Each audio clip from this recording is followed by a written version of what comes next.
Бардыгы ыймандуу. Бирок акыйкатты айт деп, акыйкатты айтсаң чыдабай кетет. Кыпкызыл болуп эле, анда өзүң эле бешикке кире берчи. Мен барганда көрүп жатармын да деп эле ыймандаш үчүн ошол ыйманыңа даяр адам болсо, анан акыйкатты айтып, анан ыймандаша аласың да. Биздин ыйман көтөрүлүп төмөндөп турат. Ошону ыйманыбызды түзөп турушубуз керек, амалдарды түзөп турушубуз керек. Азыр бардыгы эле мусулман, бирок намаз окуган жок. Мусулман, бирок ораза да кармаган жок. Эмне десең, мен ораза кармап ачып алып кайра күнөөкөр болбойн, жөнүнө жүрөйүнчү деп атам деп элечи. Азыр күнөөкөр болуп жаткан менен иши жок. Намаз окугандар бир заматта таштап коет го. Намаз өтө чоң, өтө кыйын иш. Кимдерге? Алладан коркпогондорго. Күнөөнү көп кылган адам намаз окугусу келбей калат. Анан адамдар айтат да, мен намазды окуп жүрүп таштап койдум. Сен ким экенсиң намазды таштап кое турган? Намаз сени таштап койду да. Сендей күнөөкөрдү жакындатпай койду. Жүрөгүнө ниет кылып, мен көбүрөөк сооп иштейм деген адамдарга кайсы амалдарды кылса көбүрөөк сооп топтой алат? Аллах Таала Куранда айтты го. Алланын рахматынан үмүт үзбөгүлө. Аракет кыла берсең, канга чыган чейин, денеңден жан чыгып кеткенге чейин. Адам баласын Аллах Таала ушунчалык башкача кылып жараткан адам баласы. Өтө тез өзгөрө тургандагы адам баласы,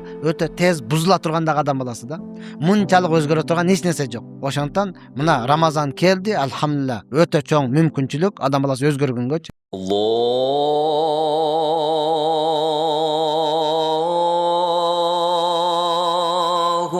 akbar, Allahu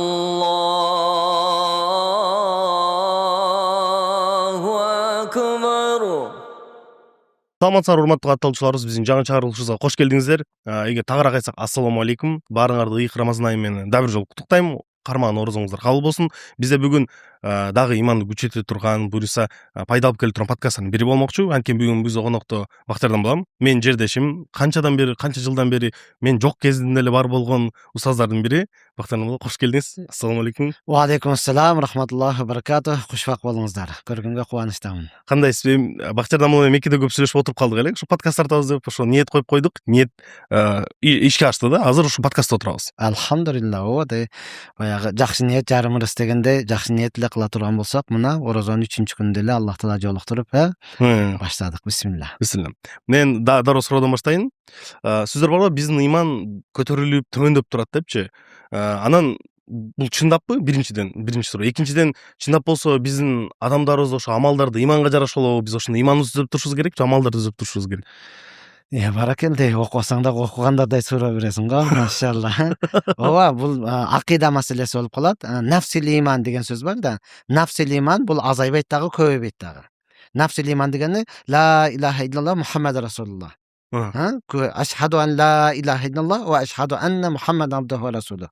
Күбөлүк беремин, бир Алладан башка сыйынууга татыктуу зат жок. Жана күбөлүк берем, Мухаммад анын элчиси, жана кулу. Болду, бул иман.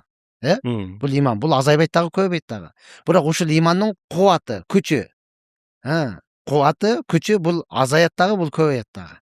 Кандайча болуп калат бул? Иманы күчтүү деп коебуз го. Иманы күчтүү, иманы алсыз экен депчи. Качан амал кылып, Куран окуп, баян айтып, угуп, адамдарга ошону жеткире турмусаң, иманы күнөн күнгө күчөйө берет. Кубаты күчтүү боло баштайт. Анан келмен айтканмын, алхамдулилlah мусулманмын деп коюлуп путу тике көтөрүп жата турган болсоң, анда иманың алсырайт да. Намаз окугуң деле келбейт. Аты мусулман, бирок наракта Куранда окубайт, намазда окубайт, оразада кармабайт. Неге сен ниет бар деп коет да. Мунун иманы алсыз, муну имансыз деп айта албайбыз да. Азыр бардыгы эле мусулман. Алхамдулилlah, Кыргызстанда 96% мусулман, бирок намаз окуган жок. Мусулман, бирок ораза да кармаган жок. Эмне десең, кармап деле көргөн эмесмин, корком деп коет да кайрачы. Мен ораза кармап ачып алып кайра күнөөкөр болбойн, жөнүнө жүрөйүнчү деп атам деп элечи. Азыр күнөөкөр болуп жаткан менен иши жок. Просто мен корком дейт да. Иманы бар, аны имансыз экенсиң деп айта албайсың да. Имандуу мусулман. Бирок бүгүнкү күнү машалла азыр көрүп атабыз, Рамазан айы келди, ораза кармайт, намаз окубайт да. Неге үйдөгүлөр баарды кармады, анан жалгыз өзүм жөнүнө жүрө бербейин деп, мен деле кармап койдум дейт. Бирок намаз окубайт. Ал имандуу, мусулман. Бирок иманы алсыз экендигин белгиси мына ошонун да. Ошондон бул акыйда маселесинде келгенде, нафсил иман деп коет, имандын өзү азайбайт дагы, көбөйбөйт дагы. Кубаты албетте көбөйөт, амал кылсаң. Амал кылбасаң азаят. Ошон үчүн аны көбөйтүш үчүн сөзсүз амал кылыш керек, адамдарга дават айтыш керек, өзүң Куран окушуң керек, намазың окушуң керек, ораза кармашың керек, дуаны көбүрөөк кылышың керек. Мындан күчөйө баштайт. Мен ошол намаз окуган адамдардын эмесинен отрицание жооп берип коеюн. Амалдар кылыш керек, ошондо иман күчөйөт деп атпайсызбы? Бирок ошо амалдар кылганга иман жетишпейт деп балким. Жетет, иман кетти ол. Бир Алладан башка сыйынууга татыктуу зат жок дедиби? Демек жетти иманычы. Бирок анда неге мындай намазга тура болбойт? Неге мындай өзүн жеңе албайт. Алсыз да, алсыз. Алладан коркуу сезим, Аллахты толук тааный элек алчы. Аллах Таала Кур'ан-ы Каримде айтат: "Ва иннаха лакабиратун." Намаз боюнча айтып атат. Намаз өтө чоң, өтө кыйын иш. Илля алал хашиин. Кимдерге? Алладан коркпогондорго. Алладан корко турган болсо намаз өтө жеңил. Ошол толук Аллахты таанып алгандыгы үчүн, Аллахтан толук коркуу сезим келбегендиги үчүн иманы бар, бирок ибадаты жок, амалы жок да. Эми кыргызча айтканда, намаз окушлук бул Алладан корккондорго өтө жеңил. Азыр пешинде окудук, сонун болду. Коркпогондорго өлүм да. Жүр намаз окуйбуз дегенден көрө бир фура жүк келди, түшүрүп койбойсуң, бул рас болбоду, как раз бекер жатканмын, Бирөөдө айтпа, мен өзүм эле түшүрүп коем депчи. Ал жүктү түшүш ал үчүн жеңил да. Намаз окуш өтө өлүм, өтө кыйын. Канчалаган адам мечитке жетип туруп жүр десең кирбеген адамдар бар да. Кой мен неме, кийин эле кирейинчи деп элечи. Кандайдыр бир күч аны киргизбей жатат да. Неге? Аллахтан коркпогондугу үчүн.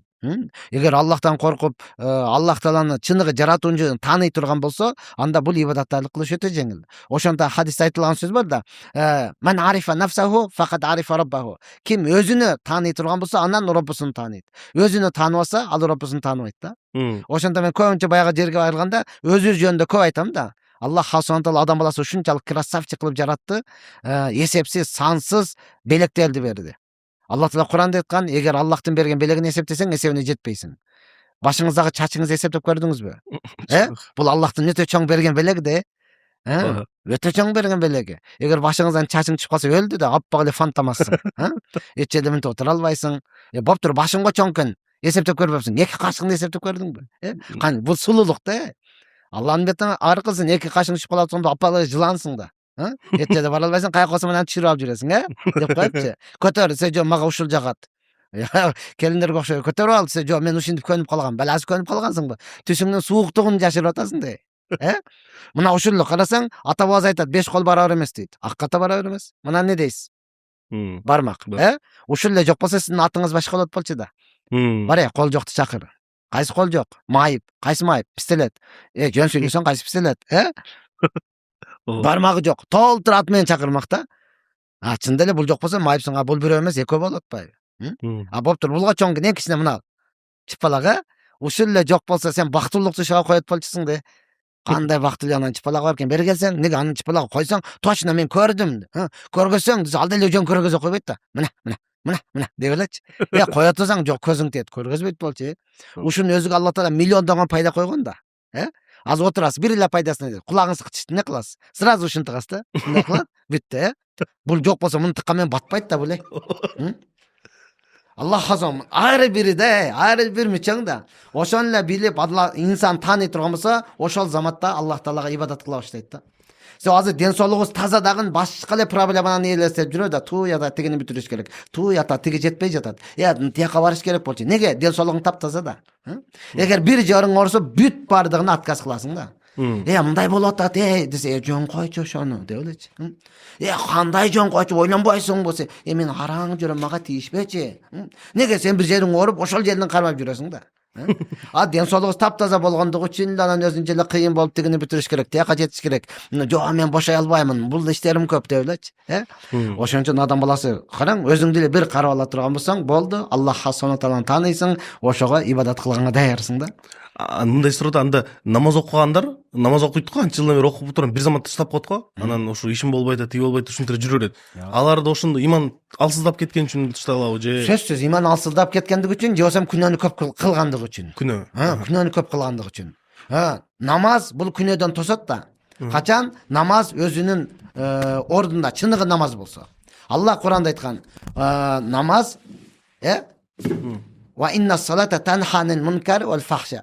Намаз бузукку жана кайтарылган нерседен тыят. Качан чыныгы намаз болсо да. Ошондой эле күнөө ибадаттан тыят да. Күнөөнү көп кылган адам намаз окугусу келбей калат. Анан адамдар айтат, мен намазды окуп жүрүп таштап койдум. Сен ким экенсиң намазды таштап кое турган? Намаз сени таштап койду да. Сендей күнөөкөйдү жакындатпай койду. Сен эч ким эмессиң, намазды таштап койгон. Мен Кур'ан окуп жүрүп окубай койдум, таштап койдум. Жок, Кур'ан сени таштап койду. Эң өкүнүчтүүсү барып келме таштап коюш коркунучу бар да. Сен өлгөндө айта албайсың да, мен келмени айтып жүрүп өлөйүн дегенде таштап койдум, айтпай эле өлүп калдым дей албайсың да. Falançının eşegi aram ölüp kalıptır deydi. Eşek ol özü ansız değil aram go. Aram ölüp kalıptır deydi da. Adamdın aram ölgönü kaçan bolot? Kelmen aytpay ölgön күнү da.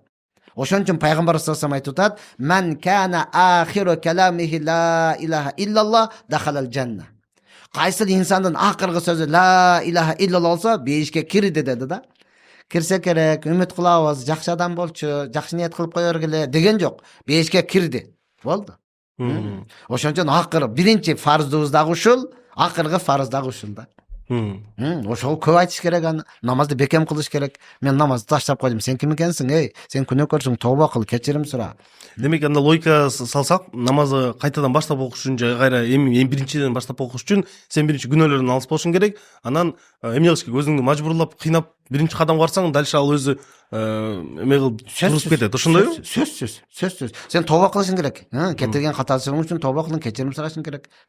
Атаң эле үйгө киргизбей кое турамсың, эмне кыласың? Киргизсең жок, мен кеттим дей албайсың да. Туурабы? Үйдө бир тентек кыла бергендиктен акыры киргизбей эшикти жаап алды. Ыйлап кечирим сурайсың го, кечирип койчу ата болду, экинчи кайталабайм. Апа деп ортого бирөөдү коюп жатып, анан апаң ортого чыгып, "Бопто эми өзүдүн балага" деп атырып, анан киргизген сыяктуу эле да. Ошондой тооба кылыш керек, кечирим сураш керек. Анан Аллах субхана таала мүмкүнчүлүк берсе өтө сонунда. Туугандар, бул сиздерге мындай кадимки знак болду. Намазды башташ керек уже. Рамазан айында баштабаганда кайсыл айда баштайт? Өзү мындай суроо, неге Рамазан айында намаз тургузуп кетиш жеңил болот? Мисалы үчүн, мен тааныштарым, досторум, мен дагы өзүм Рамазан айында намаз окуп баштагам да. Неге Рамазан айында жеңилирээк? Рамазан айында жеңил болгондо пайгамбар саллаллаху алейхи айтты, Рамазан айы келген учурда бейбаш шайтандар кишенделет деди да. Шайтандын азыр генералдары кишенде турат да, байланып турат да, мурдагыдай азгыра албайт. Мурдагыдай васваса кыла албайт. Ошон үчүн караса эч ким жок. Эми бомбуш шайтандар алар бутун алмаштырып жатса керек бул жердечи. Эми ошол деле келип азырып кетсе өлгөн экенсиң анда. Ошон үчүн бул Рамазан айында көпчүлүгү келиш оңой болот да. Себеби мурдагыдай шайтан жок. Шайтан азгырды дейинсе, алар кишенделип турат. Эми өзүң тирүү шайтансыңбы? Кандайсың анда? Ошон үчүн намазга келиш, ибадатка келиш оңойраак болот да. Караса эле баары машалла тарабага кетип баратат. Мен деле барайынчы жатканда не? Досторуң деле отуруп эле бардыгы эле ооз ачып алып эле кеттик. Эмнеге хатын болуп атат деп кетти. Өзү жалгыз отурганда не? Мен деле барсам болот, жер ыдаарат алдырат, болду, кирип кетти. Ошол бойдон баштап кетиш оңой болот. Туугандар, баштагыла буйруса, менде да бир суроо бар. Ыйман менен жүрөк бул бир нерсеби? Анткени хадис бар го, денеңде бир 100 метр бар, ал таза болсо бүт денең таза болот, ал кир болсо өзүң бүт денең болот депчи. Ошо жүрөк менен ыйман салыштырса болобу же салыштырса? Жок, салыштырганга болбойт. Жүрөк бардыгы деле бар да. Жүрөк бардыгы деле бар. Бирок бардыгында ыйман жок да. Жүрөк менен ыйман ал эки башка нерсе. Жүрөк болгондугу менен урман тутулган, албетте ошол жүрөк ал пайгамбар саллаллаху алейхи айткан нерсе, кимдин жегени таза болсо, ичкени, кийген кийими адал боло турган болсо, анан жүрөк таза болот да. Азыр ыймандуулар толтура, бирок жүрөк начар, көрө албас, ичи тар, мыкыр, зыкым, ушундай эле алаңдап турат. Экөө эки башка нерсе, бири-бирине салыштырганга болбойт. Жүрөк ыйманга таасир этпейби? Же ыйман жүрөккө таасир этпейби? Ыйман жүрөккө таасир этет. Ыйман жүрөккө таасир этет. Жүрөк эч качан ыйманга таасир эте албайт. Ыйман жүрөккө таасир этет. Ыйман деген билип атасызбы? Ыйман деген Аллахтын жалгыз экендигине. Пайгамбар саллаллаху алейхи вассалам ошонун элчиси экендигине мен ишендим. Демек ишенгенден кийин ошону айткан кыл да сен, Болду, ишенем деп коюп эле урган биден кете бербей, Мага ишенет деп коюп эле кыянат кыла бербей, болду, ишендиңби? Ошону айтканды кыл деген сөз да. Себеби ыйман дегени тил менен айтып, жүрөк менен тастыктоо да анычы. Тил менен айттың, ооба. Тил менен айтып койдум, кутулдумбу, эптеп боозумду айтып кой. Жок, урматтуу туган, бул ыймандык ушундай, тил менен айткандан кийин жүрөк ошону тастыкташ керек. Анык, дал ошондой, ошону айтканды кыл деп ынангандан кийин, эми анын айтканын кылыш жеңилирээк болот да. Өтө жеңил. Эмнеге керки эле жүрөгүбүз тастыктабай калат? Мисалы үчүн бизде эле канча деген Аллах субхана тааlanын айткан убадалар бар да. Мисалы үчүн кедей болсо үйлөнгүлө, силерди байтам дейт. Бирок жаштарым барып сурасаң, неге үйлөнбөй атасың сен? Бут катышың керек дейт. Баягы эле сөз да. Чоң ажык айтмакчы сагып турбай калат. Бул мындай ооба сөз менен ишенип атат, ал деле айтат, ооба билем дейт, бирок жүрөгү менен ишенбейт да. Ал баягы жөнөкөй эле нерсе. Азыр рингке чыга турган болсо, 100 миң утат, бирок анан жыгыталбай ошол нерсе бар да. Билем, 100 миң доллар коюлду, бирок аны жыгытыш үчүн, аны уруш үчүн, нокаут кетиш үчүн канча даярдык болуш керек да, өзүң машыгышың керек да. 100 миң доллар сага керек, анага чык, бүрүсаң жыгылат. Жок. кайра өзү жыгылып калышы мүмкүн да. Мына ошондой эле урматтуу тууган. Ал билем деген менен ошого даярдык жок да бул жакта. Ага даярданыш керек, амал кылыш керек, көп мээнет кылыш керек, адамдарга көп нерсени айтыш керек. Өзүң даяр болгондон кийин анан ошол нерсе келет. Ага чейин жок урматтуу тууган. Ооба ишенем десе эле тап этип эле келип кала турган нерсе эмес. Азыр бирок анага ишенди, мен сага 100 000 берип тур, мен сага ишенем, экөөбүз доспуз десе эле, ошол адамга 100 000 бере албайсың да. Болду, манекей сага ишенем деп элечи. Урган менен кире айтып кетиши мүмкүн. О тил менен эле айтып атат. Себеби жүрөк тастыктабай атат да анын чынчыл экендигине, анын ошол аманатка бекем экендигине жүрөктүн тастыктабай атат. Тил менен эле айтып коюп атат. Бирок жүрөк башка нерсени сүйлөп атат да. Иман дагы ошондой эле. Тил менен ооба Кудай бар, ишенем деген менен орустар деле айтат да, Севрон один бог деп элечи. Баары бир Кудай бар деп эле атат, бирок билген кылып кетип атат. Неге? Жүрөк толук тастык эле. Сиз жана айтып атпайсызбы, баарыбыз эле ошо мусулманбыз, бирок жүрөктө мындай бирөөнү көрө албастык, көп нерсе палең мусулмандын ичинде деле бар депчи. Анткени мурун деле мисалы үчүн кичине кезинде мусулман десе эле аябай идеалдуу деп ойлойсуң го, сакал кое алса, ох периште деп, анан бир сөккөнүн уккандан кийин ой кечирип кой деп өзүң ичиңде жаман болосуң го. Ооба. Негизи бул жалпы эле проблема ушундай эле болуш керекпи, же биздин коомубуз бузулуп барып атабы? Азыр имандуубуз, бирок акыйкатты айтса бирөөбүз дагы чыдабайбыз да. Бардыгы имандуу. Бирок акыйкатты айт дейт, акыйкатты айтсаң чыдабай кетет, кыпкызыл болуп эле, анда өзүң эле бейишке кире берчи, мен барганда көрүп жатармын да деп элечи, сүйлөнө берет. Мен көп жерде айтам да. Чындап эле имандаш үчүн ошол иманыңа даяр адам болсо, анан акыйкатты айтып, аны менен имандаша аласың да. Ал акыйкатка чыдабай атат да. Караң, пайгамбардын достору, сахабалар бузулуп жеткен чекке биз оңолуп эми жетип атабыз. Кандайча? Пайгамбардын достору ушунчалык бузулган эле, пайгамбарыбыз келиштен алдын. Мекке эли ушунчалык бузулган, кыздарыны тирүүлөй көмүп калган. Кыздарыны, эркектерин эмес, кызды болду десе ушунчалык кыжалат болуп, аны өлтүрүп келмейинче ал тынчтык тапкан эмес. Бирок аялдары ыйлаган бойдон кала берген да. Колунан эч нерсе келбей, алсыз байкуш не кылайын анан деп, эне байкуш ыйлаган бойдон кала берген да. Бүгүнкү күнүн азыр биздин коомдо кызыбы, уулу айырмасы жок, унчукпай барып эле бойдон алдырып келип атат. Кеңири эле отурабыз. Кандай болду? Жакшы, өзү жакшы болот, жакшы болсо дагы төрө болот да деп коюп элечи. Ал маршруткада ойлонбой сүйлөп кетип атат. Каяктан келесиз? Кызым бойдон алдырды эле, ошону көрүп келатам. Кызың өзү жакшы болот, жакшы. Буюрса дагы төрө болот да деп элечи. Кыжалат болгон жок. Баланы неге өлтүрдү? Неге аны бойдон алдырдыңар деген эч ким жок да. Ол уул болчу го. Балким келечекте ошол кыргыздын желегини көтөрө турган, кыргызды дүйнө жүзүгө тааныта турган, балким ошол чыган жигит болуш керек эле го. Аны эч ким ойлогон жок. Алдырды, болду. Эркеги деле кенен эле турат, акчасын берип коюп эле, өлтүрүп келсең макул дегендей элечи. Вот мындай нерселер өтө көп урматтуу турган. Азыр биз эч бир мактана албайбыз, укмуш болуп кеттик депчи. Ana ушундай. Буга эмне кылыш керек? Кайгырыш керекпи же? Сөзсүз да, сен баланы алдырганга, баланы өлтүргөнгө эмне үчүн кайгырбашың керек? Буга го кайгырасың. Эми ушу абалыбызга кайгырыш керекпи? Жалпы Сөзсүз акыбалыбызга кайгырышыбыз керек. Ошон үчүн көбүрөөк мээнет кылып, калган адамдарды акыйкатка чакырыш керек. Акыйкатка чакырыш керек. Азыр бекерчи жумуш жок. Жумуш толтура урматтуу, просто кылбай атпайсыңбы? Биз жумуш дегенде эле ошол кылган ишиңдин айлыгын берсе, анан ошону жумуш деп калдык да. Жок урматтуу. Бекер иште бекер жашайсың деген сөз бар да. Бекер иште бекер жашайсың. Кыргыздар жүрбөйбү? Бекер жатканча бекер иштеге дегенчи. Бул өтө чоң жумуш булчу. Адамдарга агартуу ишин жүргүзүп, адамдарды акыйкатка чакыруу, мындан өткөн жумуш жок да. Эгер мындан өткөн жумуш болсо, Аллах Таала пайгамбарларга бермек. Пайгамбарларга ушуну берип атабы? Демек мындан өткөн жумуш барбы? Адамдарды жакшылыкка чакырып, жамааттан кайтарыш, ар бир адамды ибадатка чакырыш, акыйкатты айтышлык, бул деген өтө чоң жумуш да бул. Муну бүгүн жумуш дебей калдык.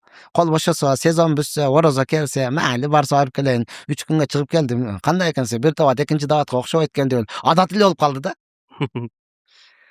Биздин заман мусулмандарына тиешелүү суроо. Пайгамбарыбыздын 2 хадиси бар. Бирисинде айтат, кыяматка жакын мусулмандар алсыз болот, иманы алсырайт дейт. Экинчи хадисте айтат, менин ушундай үмөтүм келет. Силерге караганда мен мужизаларым көрбөсө дагы, ушунчалык мага сүйкүмдүү болот. Мен жакшы көрөм ал бир туугандарымды дейт да. Кайсынысына мындай биз көбүрөөк жакынбыз десек болот? Экөөгө тең жакынбыз. Экөөгө тең. Пайгамбар саллаллаху алейхи ва саллям айтты, ал чындык. Аны акылга салып, аны мындай деген болсо керек деп өзүңчө эле помоюңду бияка аралаштыра албайсың да. Экөөгө тең жакынбыз. Анан албетте сүйүүнү менен коркуу, имандын белгиси да бул. Сүйүү, коркуу менен Үмүт экөө бирдей жүрүш керек да. Коркуу менен үмүт. Коркушубуз керек, ошол иманы алсыздардан мен болуп калбайын. Сүйүнүш керек. Албетте мен пайгамбарыбызды көргөн жокмун, Куран түшкөнүн көргөн жокмун, сахабаларды көргөн жокмун, табийиндерди, табийиндерди көргөн жокмун. Келдик, ата бабабыз мусулман экен, мусулман болуш керек деди. Алхамдулилlah мусулман болуп калдым. Мен ошолордонмун деп сүйүнүч дагы болуш керек да. Экөө бирдей кетсе, андан кийин туура жолду табабыз. Мен манал жактамын, мен баягы көрбөй туруп ишенгендердемин. Мен баары бул жактамын. Бул иман алсыздар билген кылсын. Мен буяктан эмесмин деп бир жагына үмүт үзүп кое албайбыз да. Анткени азыр отурган баардыгыбыз алхамдулилlah мусулманбыз. Бирок коркуу бар да, эртең кандай болуп калат дегенчи. Үмүт бар, алхамдулилlah ушул бойдон өтөмүн деген үмүт бар. Бирок коркуу дагы бар да, эртең бир нерсе болуп эле, бери кел десе барып туруп ушундан ары имансыз өтүп кетпейм дегенчи. Көчөдө бир адам маас жатат, дүпүл. Ага чечим чыгара албайбыз, ушинтип жатып өлөт деген болду бул дей албайбыз. Эртең эле ага иман келип, бизден дагы такып алып, балким бизге сабак болуп калышлык мүмкүнчүлүгү бар да. Ошондон коркуу менен үмүт экөө тең. Пайгамбарыбыз айтты, экөө тең туппа-туура. Экөөнү тең алып барып туура түшүнүшүбүз керек. Туура түшүнүшүбүз керек. Үмүт менен коркуу бирдей кетиш керек. Үмүт деп калдыңыз. Мисалы үчүн азыр деле биз көрүп аткандын арасында канчадан мусулман бир туугандарыбыз оорап калды болушу мүмкүн да. Үмүт үзүлөйүн дегенде элечи. Бул сөздөрдө жүрөккө таасир этет да. Анткени пайгамбар саллаллаху алейхи вассаламдын эмеси барго, Ибрахим баласы өтүп кеткенде ыйлайт го. Ыйлаганда келип сахабалар сурайт го, "Я Расул, сен да ыйлайсың" десе айтат го. Көз ыйлайт экен, жүрөк кайгырат, бирок өтө оозунан Аллага жакпан сөздөр чыкпайт депчи. Ошол сыяктуу жүрөк аны абалдарда кантпеме кылса болот, куткарса болот же ушундай эле болуш керекпи? Жок, Аллах Таала Куранда айтты го. Ла тахнату мин рахматилла. Алланын рахматынан үмүт үзбөгүлө. Албетте, мээримдүүлүгү, Аллах субхана таала мээримдүүлүгү бул өтө чексиз да. Үмүт үзбеш керек. Албетте, аракет кыла берсең, канга чыган чейин, денеңден жан чыгып кеткенге чейин. Үмүтүм бар деп эле бутта тика көтөрүп эле жатып эле да, чытет түкүрүп коюш андай эмес. Үмүт аракет менен, коркуу менен, умтулуу менен бирге болот да. Сөзсүз умтулуш керек, аракет кылыш керек. Ар бир нерсеге кыргызда жакшы сөз бар. Кыбыраган кырашат. Кыбырай берсең, андан кийин ашып кетесиң да. Ошондой. Могу аракет кылуу деп атпайсызбы? Мына мисалы үчүн бир проблема түштү дейли. Адам баласына. Түшкөндөн кийин ал амал кылганда бул көбүрөөк ибадат кылып, намаз кылып, дуа сураган ушул кыймыл аракетти чечүүгө же ошол проблеманы дүнүйө жагынан чечкенгеби? Кайсысы туурараак? Мүмкүн болушунча келген оор жумуштун баардыгына Аллах Таала аркылуу чече турган болсоң, жүрөгүң дагы тынчтык табат, ал дагы чечилет. Өзүңө окшогон инсан аркылуу чече турган болсоң, чечилиши мүмкүн, бирок жүрөгүң тынчтык таппайт да. Айырма ушул жерде. Ошондон Аллах Таала Куран-ы Каримде айтып атат, Аллахты эстөөдө жүрөккө тынчтык келет. Бактылуулук деп эмнени айтабыз? Жүрөктүн тынчтыгы да. Бактылуулук үйүңдөн заңгыраганды, машинаңдын жаңысы, кийимдин кычыраганы эмес. Бактылуулук жүрөктүн тынчтыгы. Барбы, жокпу, жүрөгүң тынч боло турган болсо, бактылуулук ушуну айтабыз. Бар болсо 5, жок болсо 15, ошондо пайда болот да. Азыр Кудайга шүгүр, ата бабабыз кийбеген кийимди кийип атабыз, жебеген тамак ашты жеп атабыз, минбеген унааларды минип атабыз, көрбөгөн телефондорду колдонуп атабыз, жашабаган үйлөрдө жашап атабыз. Бирок дагы деле тынчтык жок да. Неге урматтаган? Жүрөктө имандын алсыздыгы. Аллах Тааланы эстөө, Алланы зикир кылуу өтө төмөн болгондугу үчүн. Алла Куранда айтты, мени эстесең, Аллахка кайрылатын болсоң, жүрөгүң тынч болот, проблемаң дагы чечилет. Сахабалар да ошол учурда айтып калат дейт го, алар дайыма сурап жүрчү экен, Алланын жардамы качан келет депчи. Когда ж придет помощь Аллаха деп. Дайыма сурап, демек алар деле ошо урап калды болгон, бирок Алладан эле сураган, Аллахтан сураган. Алардын абалы ал кырдаал өтө, аны азыркы заманга такыр салыштырганга болбойт да. Такыр салыштырганга болот. Аллах Таала Куран-ы Каримде ошон үчүн айтып атат да, мен ар бир кафыр, ислам диниге келбегендердин кийген кийимиге чейин, калабаса ич кийимиге чейин алтын күмүш кылып бергенге даярмын. Бирок имандуулар динден чыгып кетпесин деп бербейм дейт да. Вот дүйнөнү Аллах субхана таала кафырларга ар бир ичкен мунасыга чейин, алтын күмүш такканага чейин заркат бергим келет дейт. Бирок мына имандуулар динден чыгып кетет. Ондан көрө динсизде жашаган жакшы турбайт. Тигин минген машинасын кара, жашаган үйүнү кара, саатын кара, алтыны. Мен дагы деле ошентип жүрөм, катык нан жеп. Андан көрө жөн эле жашайын деп ал жака өтүп кетет. Сахабалардын кырдаалы ушундай болгон да, өтө оор болгон. Өтө оор. Бирок ошондой болсо дагы өзүдө жок, бирөө келип калды, ошону конок кылып атат да. Бирөөнү конок кылып атат. Өзүнө жок. Болсо дагы эмне кылып атат? Ла ясалуна илхафа. Алардын сыфаты ушундай эле, Өзүндө жок, ушунчалык мажбур, ошондо дагы жалынып жалбап инсандан сурабайт эле да. Эй, стаканың кружкаң барбы? Жок эле. Макул. Неге? Эми керек болуп калды эле да. Бар экен го, берип турчу, айланып кетейин, сурана, мен сенден башка эч ким кылган жок. Акыркы вариант деп эле отуруп алган эмес да. Тил үстүдөн барбы? Бар. Машина берип тур. Бере алам, бере алам. Жокпу? Жок. Болду. Неге десе эле арманды төгүп баштаган эмес да. Ичим оор, анан путум оор, анан өнтөйдү, анан мынтөйдү, анан кече кызым антип деп эле улантып кеткен эмес да. Ошондой азыр бизде сөз болуп калды го, досуңдун кандай экенин билгиң келсе, биринчи акча сура дейт го. Тууганыңдын ден соолугу кандай абалда экенин билгиң келсе, акча сурасаң, анан пони айтып берет. Жөнөкөй кандай ден соолук жакшыбы, сен жакшы деп эле коет да. 5000 берип турчу десең, анан баштайт. Өзүм кече врачка барып, анан мындай кылып азыр 15000 кетет экен, анан тапшырышка мынча кетет экен, анан дарылар мындай деди, ону барсам, ананчаны жазып берди, 55000 керек экен дейт. Секин жылый бересиң да. Сиз карыздап калсыз, карыз жөнүндө окуяңыз барго? Ошону айтып бербейсизби? Не деген? Меккеде айтып берсе эле го, карыз сурай берген бир байбайке жөнүндө. Эсимде жок. Бактияр, мен айтып берейин да. Бир нерсе түзөп кетесиз. Бактиярдан мына Меккеде жүрсөк бир окуя айтып берип атат да. Айтат, бир бай киши бар дейт. Баарыбыз эле билебиз, Бишкектен, атын айтпайбыз, эми сөздөр. Болду, эстедим. Машалла. Бүгүн алхамдулилlah көпчүлүк адамдар айтат да, карыз сурасаң бербей атат, бербей атат. Неге бербей атат? Ал бергенге даяр, байларда бар, жок эмес. Бергенге даяр, просто сага ишенбейт да. Просто сага ишенбейт. Ишенсе ал бергенге даяр. Мен ушундай бир таанышым бар, жеткен миллионер, бирок менден карыз сурайт да. 10 миң сом берип тура аласызбы, 5 миң сом берип тура аласызбы депчи. Бүгүн кечке эле. Карасаң 2-3 саат калды. Же болбосо эртең менен берем дейт. Макул, бересиң. Биздин акча чөнтөктө жүрө берип таанымал го. 5 миң сом бир айдан бери жүрөт да, майдаласаң иштелип кетет деп эле жүрөт го. Карасаң эртең ошол акчаны алып келип берет. Башында таң калып жүрдүм, бул эмнеге экен депчи. Менден акча сурайт, кийин бергенде ошол эле акчаны берет да. Көрсө бунун айламалы ушундай экен. Башка бирөөлөр сурабачы үчүн менден сурап коет экен да алчы. Мына башка бирөө карыз берип туруңуз, акча керек болуп атат десе, кече Бактияр Дамыладан мен сурап алдым. Ошондон сурап көрбөйсүңбү дегенде эле наргы тынчыйт экен да. Өзү Бактияр Дамыладан сураган болсо депчи. Медреседе отурсак чалып калды. Дамыла каяктасыз? Медреседен 5000 берип турбайсыз да. Макул берип турайын депчи. Анан доошун угуп туруп, мен көбүнчө громкодо сүйлөшөм да. Жанындагылар дейт, ошолбу? Ал медресеге жардам берип жүргөн адам да. Ошол сизден карыз сурайбы дейт. Айттым, кое тургула, кийин айтып берем депчи. Анан келип алып кетти, кечке эле кайра берет. Неге дейт? Бул айламалы эле. Менден азыр карыз алып атат. Башка бирөөлөр сураса, кече мен Бактияр Дамыладан 5000 алдым де. Өзүмө дагы керек болуп Бактияр Дамыладан сурадым де деп койгон. Алдаган жок да ал. Алдаган жок. Наргыга берейин десе, бизде сөз болуп калды, азыр колуң менен бересиң дагы, путуң менен барып аласың депчи. Барып жалыныш керек да, айланып кетейин берип турчу, кийин дагы зарыл болгон кайра берем сага депчи. Ошон үчүн бербей атышат. Анан негизи өзү карызды кайтарып алуудан бул өтө чоң азап го. Бирөө карыз берип туруп эми карызымды как будто мындай кадимгидей жалынышың керек да, агачы, жумшак сүйлөп, катып айтпай. Катыбайсаң телефон өчүрүп коет.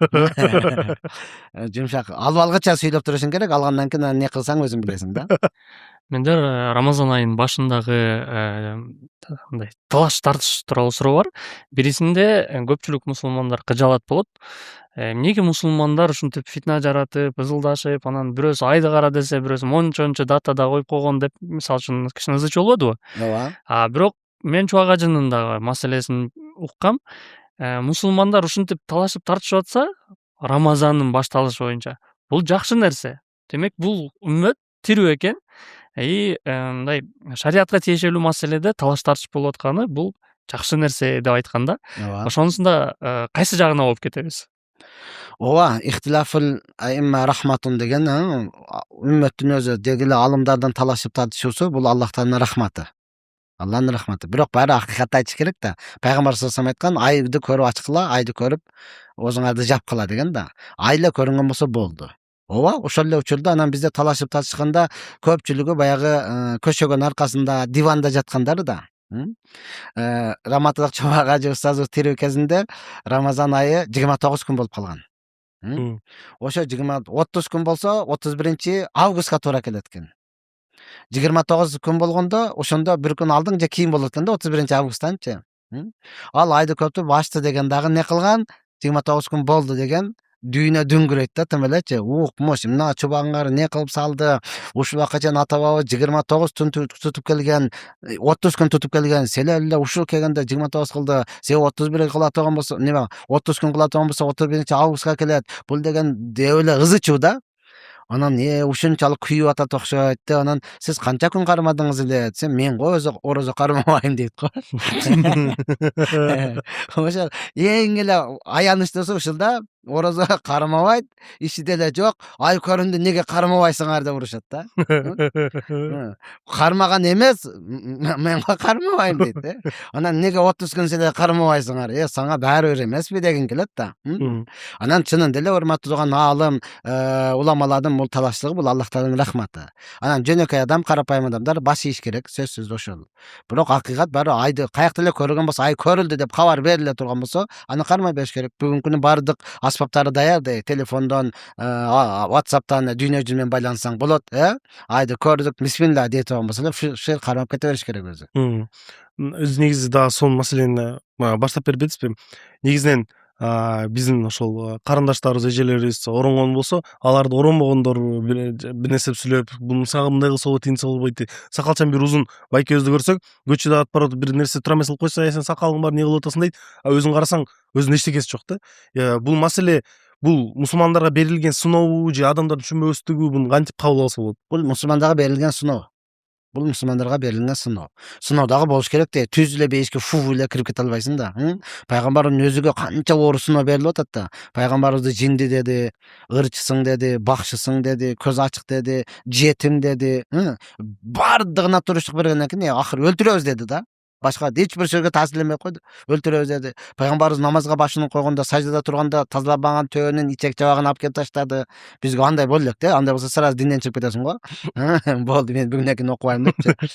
Эми жеңил сыноодо деле көтөрө албай атабыз да. Вообще эле назик болуп калдык да, чынындачы эле. Бул сыноо урматтаган. Анан билиш керек, шарият ушунчалык ак, таза, тазалыгын чеги жок да. Башка нерсе ушунчалык кара, каралыгын чеги жок. Ошондон аппак нерсеге кичине эле бир даг жугуп калса көрүнө берет да, алчы. Ага сүйүнүш керек. Алхамдулилlah, ошол карасы көрүнүп калыптыр. Макул, мен оңолоюн деп кайра сүйүнүш керек да. Мен ушундай деди деп кайта беришлик жок, болбойт. Имандын алсыздыгы. Мусулмандардын жана кайра эле темасына уланып кетсек, келки мусулмандар бири-бирине байкасас, мындай доверие деген нерсе жок да, ишенүү деген. Мисалы үчүн, азыр мусулман болуп 5 намаз окуйт, бири-бирин билет, имандашып жүрөт, досуп жүрөт, бирок бири-бирине бир маселе, оор маселе келгенде келип бирин карап туруп, ага ишенбей коет. Бир хадис бар го, Пайгамбар жубайын бири тойго барат мусулмандаргачы. Тойго барып келсе, той кандай өтүп, жакшы өттү. Этин жедиңби? Жок, этин жеген жокмун. Неге десе, ал жаңы келген мусулмандар анын эти адал эмесми, билбейм десе, Пайгамбар айтты эле, алга эч качан күмөн кармабагыла, мусулман үйүнө баратсыңар депчи. Азыр ошол күмөн кармоо бардык адамдарга тиешелүү болуп калды да. Мусулман эмес адамдарды көрүп, мусулмандарга да ошондой мамиле кылып калдык. Бул өзү тоже көйгөйбү? Буга да мындай көңүл буруш керекпи? Сөзсүз көйгөй, көңүл буруш керек. Көңүл буруш керек. Азыр себеби бизде аты эле калды дагы сыфаты жок болуп калды да. Кайдыгер мамиле болуп калды да, көбүнчөчү. Кайдыгер мамиле болуп калды. Ошондон чындап эле мусулман экенде бишенип туруп канча эшектин самсасын жебедикпи? Ошондон кийин албетте эшек жаратат бул нерсе. Өзүңө гана этият болушуң керек да. Өзүңө гана. Бирок андагы этияттык жол менен. Этияттык жол менен. Негизи өзү жашоодо баардыгыбыз бөлүнүп жашайбыз өзүчү. Каалайсыңбы, каалабайсыңбы, баары бөлүнүп жашайбыз да. Бирок ошо бөлүнүү этияттыгы менен да. Азыр баардыгынан бөлүнүп мен келдим да, туурабы? Дамлардын баардыгын чакырган жоксуз, бөлүп өз-өзүнчө чакырып атасыз да. Бул этияттык. Неге? Бир учурда болсо болбойт. Конокко деле чакырганда биринчи досторуңду, анан көчөдөгүлөрдү, кошуналарды, ошондой го бөлүнүп, бул этияттык менен эле. Тамак жегенде да мына ушундай этияттык. Ар бир жерге барган эле мунаның адалбы? Булчу деп эле ар бирин айта берип, атайын өзү шектене турган нерсе бар. Шек, этте көбүнчө шек да, этке келгендечи. Качан ошол тирүү жандыкты, кою, эчки, жей турган жандыкты бисмиллах, Аллаху акбар деп соймойнча бул шектүү боло берет. Ал эми калган нерселерде шек жок. Конфет, печенье, нан дегендерлерчи. Качанда ошого чочконун майы же арак кошулганды билсең, анда шектенсең болот да. Ого чейин калган нерсени унчукпай ура бериш керек. Эрежелери бардыгы бар. Мен өзүм мындай глобалдуураак проблема айтып атам. Мисалы үчүн жакында Баткенге барып келдим да. Баткенге барганда туугандарым арасында мындай жашоосу башкача го негизи. Байкемдин үйүнө кирсем, эшик дарбазасы ачык да. Дарбазасы ачык, ичинде үйүнүн эшиги ачык. Анан канча түнсө түштө келсең да баары ачык да, баары уктап атат ичинде. Иә. Бирөөсү кайтарып турган жок, ити жок, камерасы жок. Кирип коршуна кирип эле жүрөсүң.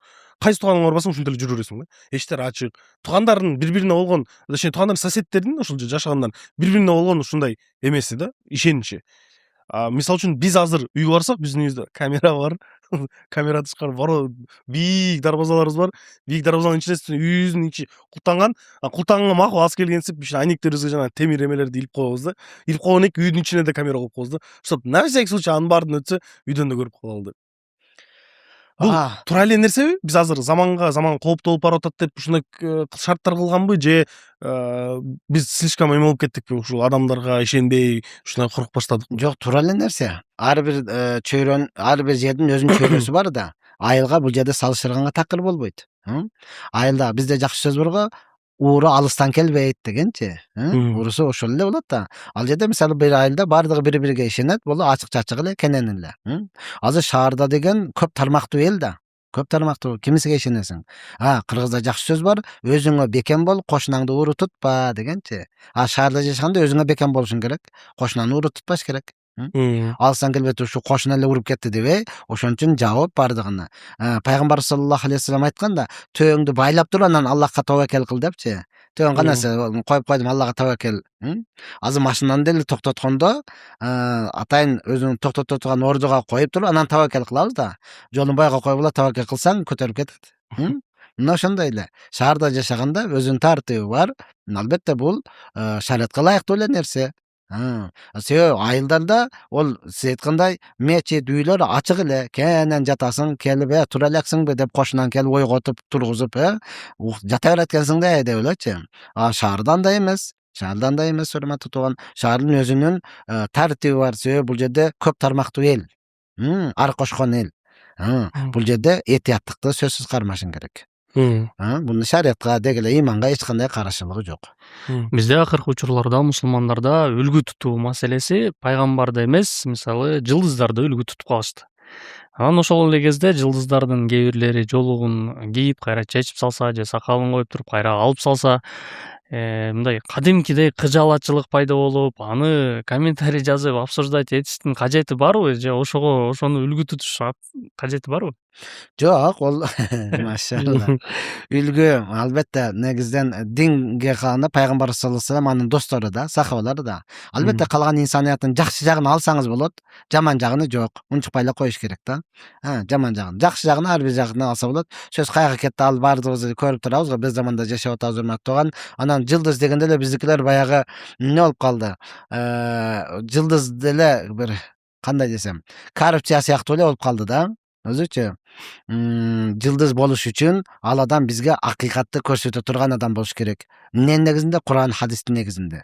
Ал өзү Куран хадистин негизин таппай атат, анан жалпы эл эле таанып калды. Кайсы менен? Ушул ыры менен, ушул сөзү менен элечи. Аны биз жылдыз деп айта албайбыз да эч качанчы. Аны биз эч качан жылдыз деп айта албайбыз. Жылдыз болуш үчүн жалпы жерде бардык адамдарга көрүнүп туруш керек. Асмандагы жылдыз ким караса бардыгы бирдей көрүнөт го. Ошондой көрүнүп, акыйкатты бизге жолду көрсөтө турган болсо, ошону жылдыз деп айта алабыз. Албетте пайгамбарыбыз анын достору менен ошондой. Калган адамдардын ошо жакшы жагын алсаңыз болот, жаман жагын карасаңыз, анда динден өзүңүз чыгып кетиш коркунучуңуз бар да. Динден чыгып кетиш коркунучу бар. Мен көбүнчө айтам да, мисалы, молдоң ушул болсо, урдум молдоңду. Молдону урганга сен эмне акың бар? Ажың ушул болсо, урдум ажыңды. Ол ажыга барып келди. Туурабы? Чубак ажы устазыбыз раматулла айтат эле, эшекти Кабага барып 70 жолу айландырып келсең деле ат болуп калбайт, эшек бойдон калат депчи. Эми бир эле барып келген адамда бул ажы болду. Астагфирулла, ажың келип алып мынандай кылды го. Ажың ушул болсо, урдум ажыңды. Ажын ура турган сен кимсиң? Ошон үчүн урматтуу тууган, алардын жакшы жагын карасаңыз, алдыга жылып кете бересиз. Жаман жагын карасаңыз, динден чыгып кетиши коркунучуңуз бар да. Мен кайра жүрөк маселесине кайтып келгим келип атат. Биз азыр сүйлөшүп туруп волна башкача калып кетип калбадыбы? Бирок асылына тема жүрөк эмес беле? Эстетип коеюн. Мен кээ бир адамдар айтат го, бул суроону сизге бергем Меккеде болгондо. Кээ бир айтат го, мен атам өтүп кеткенде мен эле болбой койдум, апам өтүп кеткенде мен эле болбой койдум. Анан негизи мен деле мисалы үчүн жакында ошондо Раудага кирип калбадымбы? Раудага кирип калып, пайгамбар саллаллаху алейхи вассалам учурашкан Раудага кирсем, баары ыйлап атат да. Ортосунда турам да, негедир ортосуна түшүп калыптым. Алдымда бирөө өкүрүп ыйлап атат, сол жактагысы ыйлап атат, оң жактагысы ыйлап атат. Анан ойлодум да, артта текшерип көрөйүн деп. артты карасам артта да ыйлап атат да. Мен ыйлап албай койдум да, анан өзүмдү кыйнап коём да бир учурда. Эми ыйлаш керек окшойт бул жерде деп коем. Ыйлайын десем көз жаш чыкпайт да. Ооба. Ыйлап албай койдум эч кимдей. Анан ойлоп коем да, менин жүрөгүм таш болуп калдыбы деп. Керки адамдарда ушул нерсени кыжаалат болот да. Мен ыйлоо бул өзү ушул жерде мындай ыйлаш керекпи негизи? Же ыйлабаган деле турабы? Ошону такташ. Ооба, пайгамбар саллаллаху айткан, Аллах Тааладан силер ыйлап сурагыла, ыйлай албасаңар өзүңөрдү ыйлаганга окшош сурагыла депчи. Албетте ыйлаш керек. Анан көздөн жаш чыкпаслык бул жүрөктүн каттуулугунан, жүрөктүн каттуулугу күнөөнүн көптүгүдөн, күнөөнүн көптүгү өлүмдү унуткандыктан, өлүмдү унутуу дүйнөнү жакшы көргөндүктөн, дүйнөнү жакшы көрүү үмүттүн өтө узун болгондугунан. Азыр үмүтүбүз өтө узун болуп кетти да. Мына деди мындай кылып, анан мындай кылып койсом жүрө берет элем. Анан мындай кылып эки этаж кылып бүтүрүп койгом да болду эле деп элечи. Андайдан далайыны бүтүрдү, бирок дагы деле ошол бойдон эле жүрөт да. Неге? Үмүтүбүз өтө узун болду. Күнөөбүз көбөйүп кетти. Өлүмдү унутуп койдук. Жүрөк каралып калды. Анан көздөн жаш чыкпастан муз болуп тоңуп калды да. Албетте, бул Аллахтан коркуп ыйлаш бир эле тамчысы дозоктун отун өчүргөнгө күчү жетет да. Ошондуктан пайгамбар салам айттыбы, эки көз дозокту көрбөйт. Биринчиси ушул Аллах Тааладан коркуп ыйлаган көз жаш. Экинчиси чегараны коруп, уктабастан өткөргөн көз, эки көз. Бул ыйлаш керек сөзсүз. Аллахтан коркуп, жалгыз элге көрүсүн эмес, Аллахтан коркуп сөзсүз ыйлаш керек. Демек, менин маселемчи, сиз мени жаман эме кылып койдуңуз го? Мен өзүм эмне деп кантип сезем эми? Сиз кантип сезсеңиз ошентип сиз сурадыңыз, мен айттым. Тилиңизди тырмаган жокмун. Ооба, ар бир адам эми именно сиз эмес да, туурабы? Барыбир ар бир адамга тийиштүү, керектүүсүн аласыз дагы. Оораак болот болсо, бул сүйлөй берет дейсиз. Болду. Же болбосо немеден удалить этип бересиз. Запись болгон жерден удалить этип бересиз. Мен башка маселе да бар да, биздин мен көп байкелерден байкайм да, биздин кыргыз эркектер көбүнчө элдин катарында ыйлап албайт экен да. Караңгылыкта бир бурчка такалып ошол жерде туруп ыйлап алып экен. Бул өзү турабы? Мүнөздү көрсөтөт. Сөзсүз ооба. Негизинде жалпы эле элде ошондой. Жалпы эле элде ошондой. Анан сиз айткандай, атаң өлгөндө, апаң өлгөндө, же эле банкрот болгондо, сүйгөнүңдөн ажыраганда ыйлаган көз жаш бул башка көз жаш. Аллахтан коркуп, ибадат кылып ыйлаган бул дагы башка көз жаш да булчу. Акыйкый көз жаш жалгыз отуруп Аллах Таала менен сүйлөшүп, ошондон коркуп, күнөөлөрүңдү эстеп ыйлаган чыныгы көз жаш мына ошол. Ал калгандарды көрүп эле жүрөбүз мындай эле да. Эми каяктан көрөйүн, наргындай албайсыңар бетер экен, деп элечи. Мен чын деле бул артисттик деп эле койсо деле боло берет. Себеби көп жерде барып аны көрүп калдым да. Бир жолу апасы өлдү, кайтыш болду, ыйлап атышат, койгула, өкүрбөгүлө. Макул, ооба, көз жаш ыйлайт, мындай сыздап болсун да, жөн эле эми деп эле өкүрө бербей. Деп айтып коюп турам, бирок токтобойт, карап турсам бир адам дарбазадан кирди. Боз үйүнүн ичи деп баштады эле. Жанагы айтып койду. Мен жана келгем айтып кой депчи. Жана келиптир десе эле тып эле токтоп калса болобу?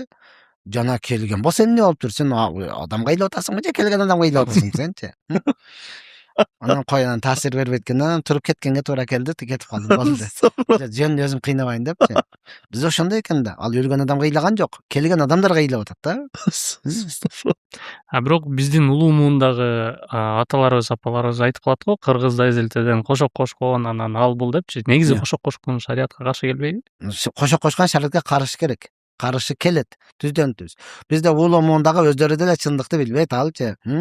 Болбосо улуу муундагы аталарыбыз сакал койгон, Курман жадында эли чек менен жүргөн, ушундай узун кийинген, кийин эле Питер 1, Питер 2 келип туруп эле талкалап салды. Ошону да азырчы улуу азыркы айткандарды ортодо эле калды дагы, союзду бир аз көрүп калып эле ошолор эле да. Биз анан арапташып кеттик, орусташып кеттиң, башка болуп кеттиң.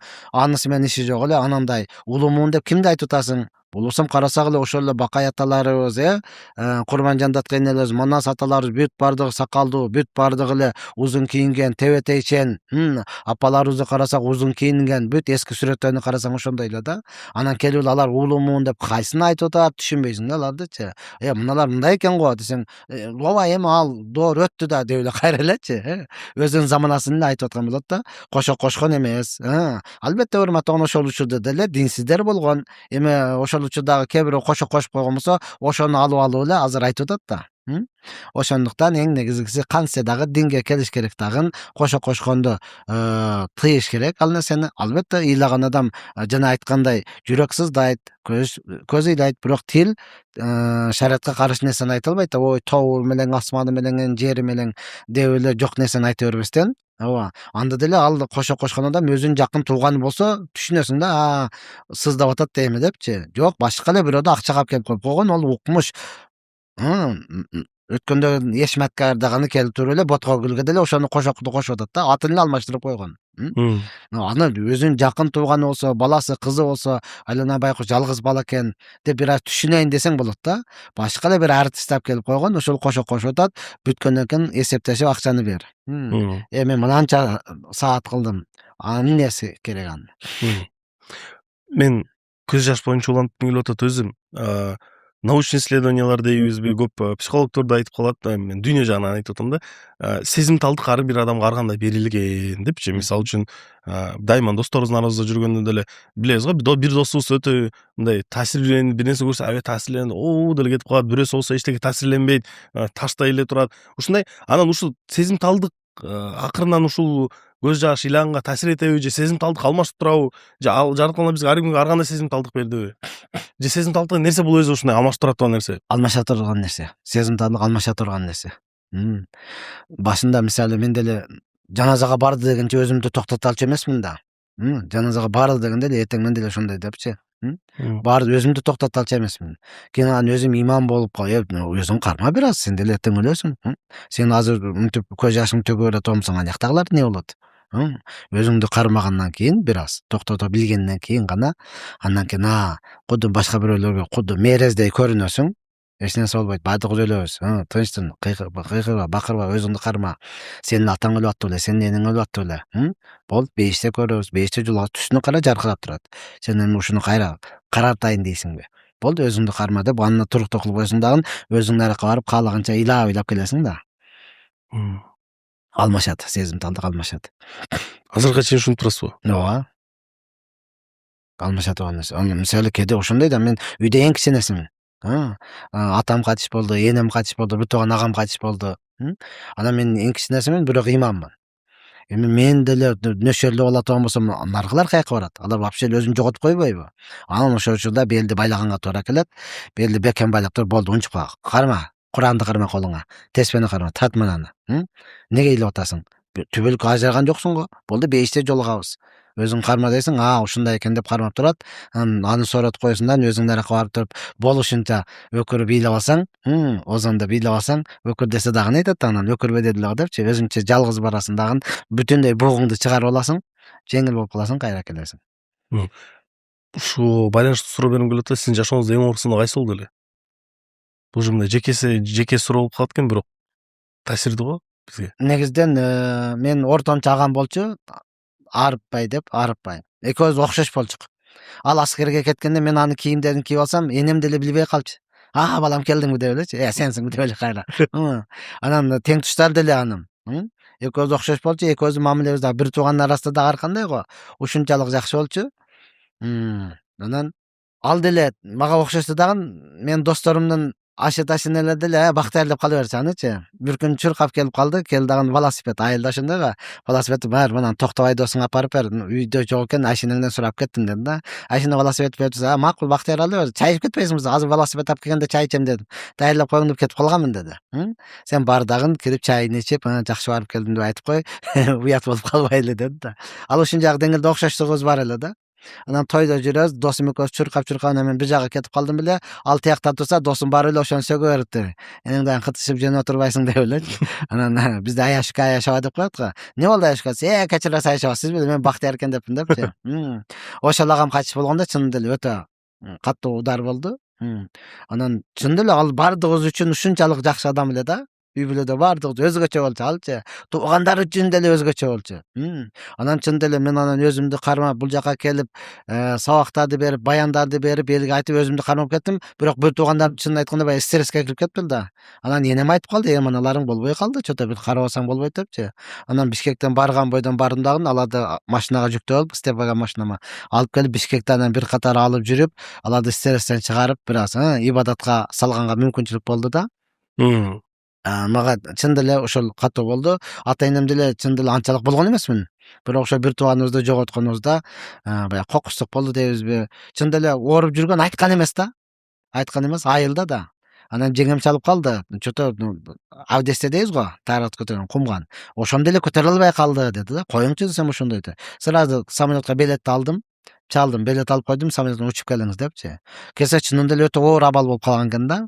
Биз кечигип карап калыппыз, бирок баары ажал да эми инсан. Мына ошентип анан бул жакта больницада каза болуп калды.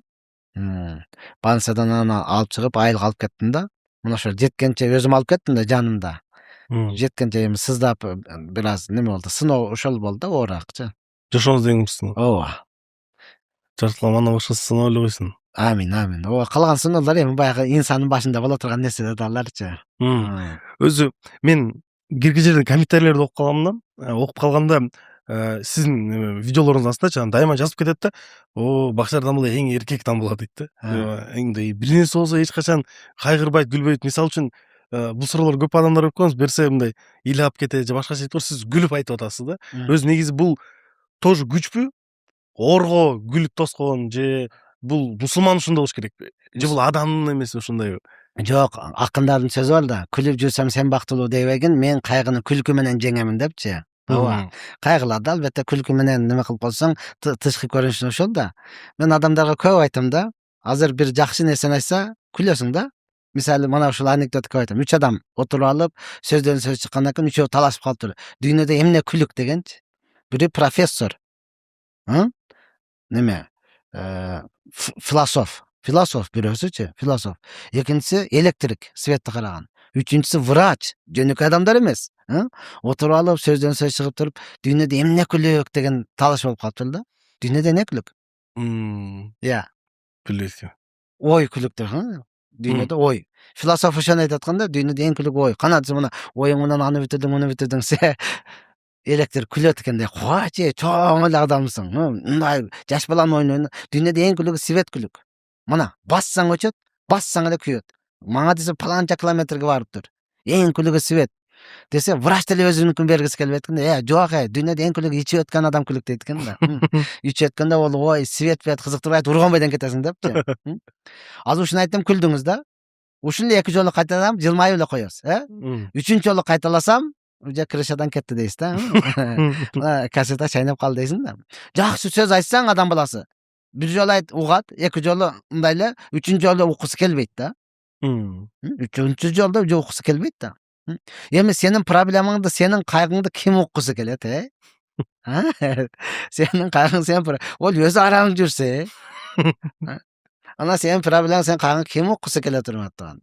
Ошондон аларды айтыштын нерсе кажаты деле жок, ооба. Албетте сурап калдыңыз, сөз арасында кетип калды. Булар ошол жапты ойдон кетип бере турган нерсе да.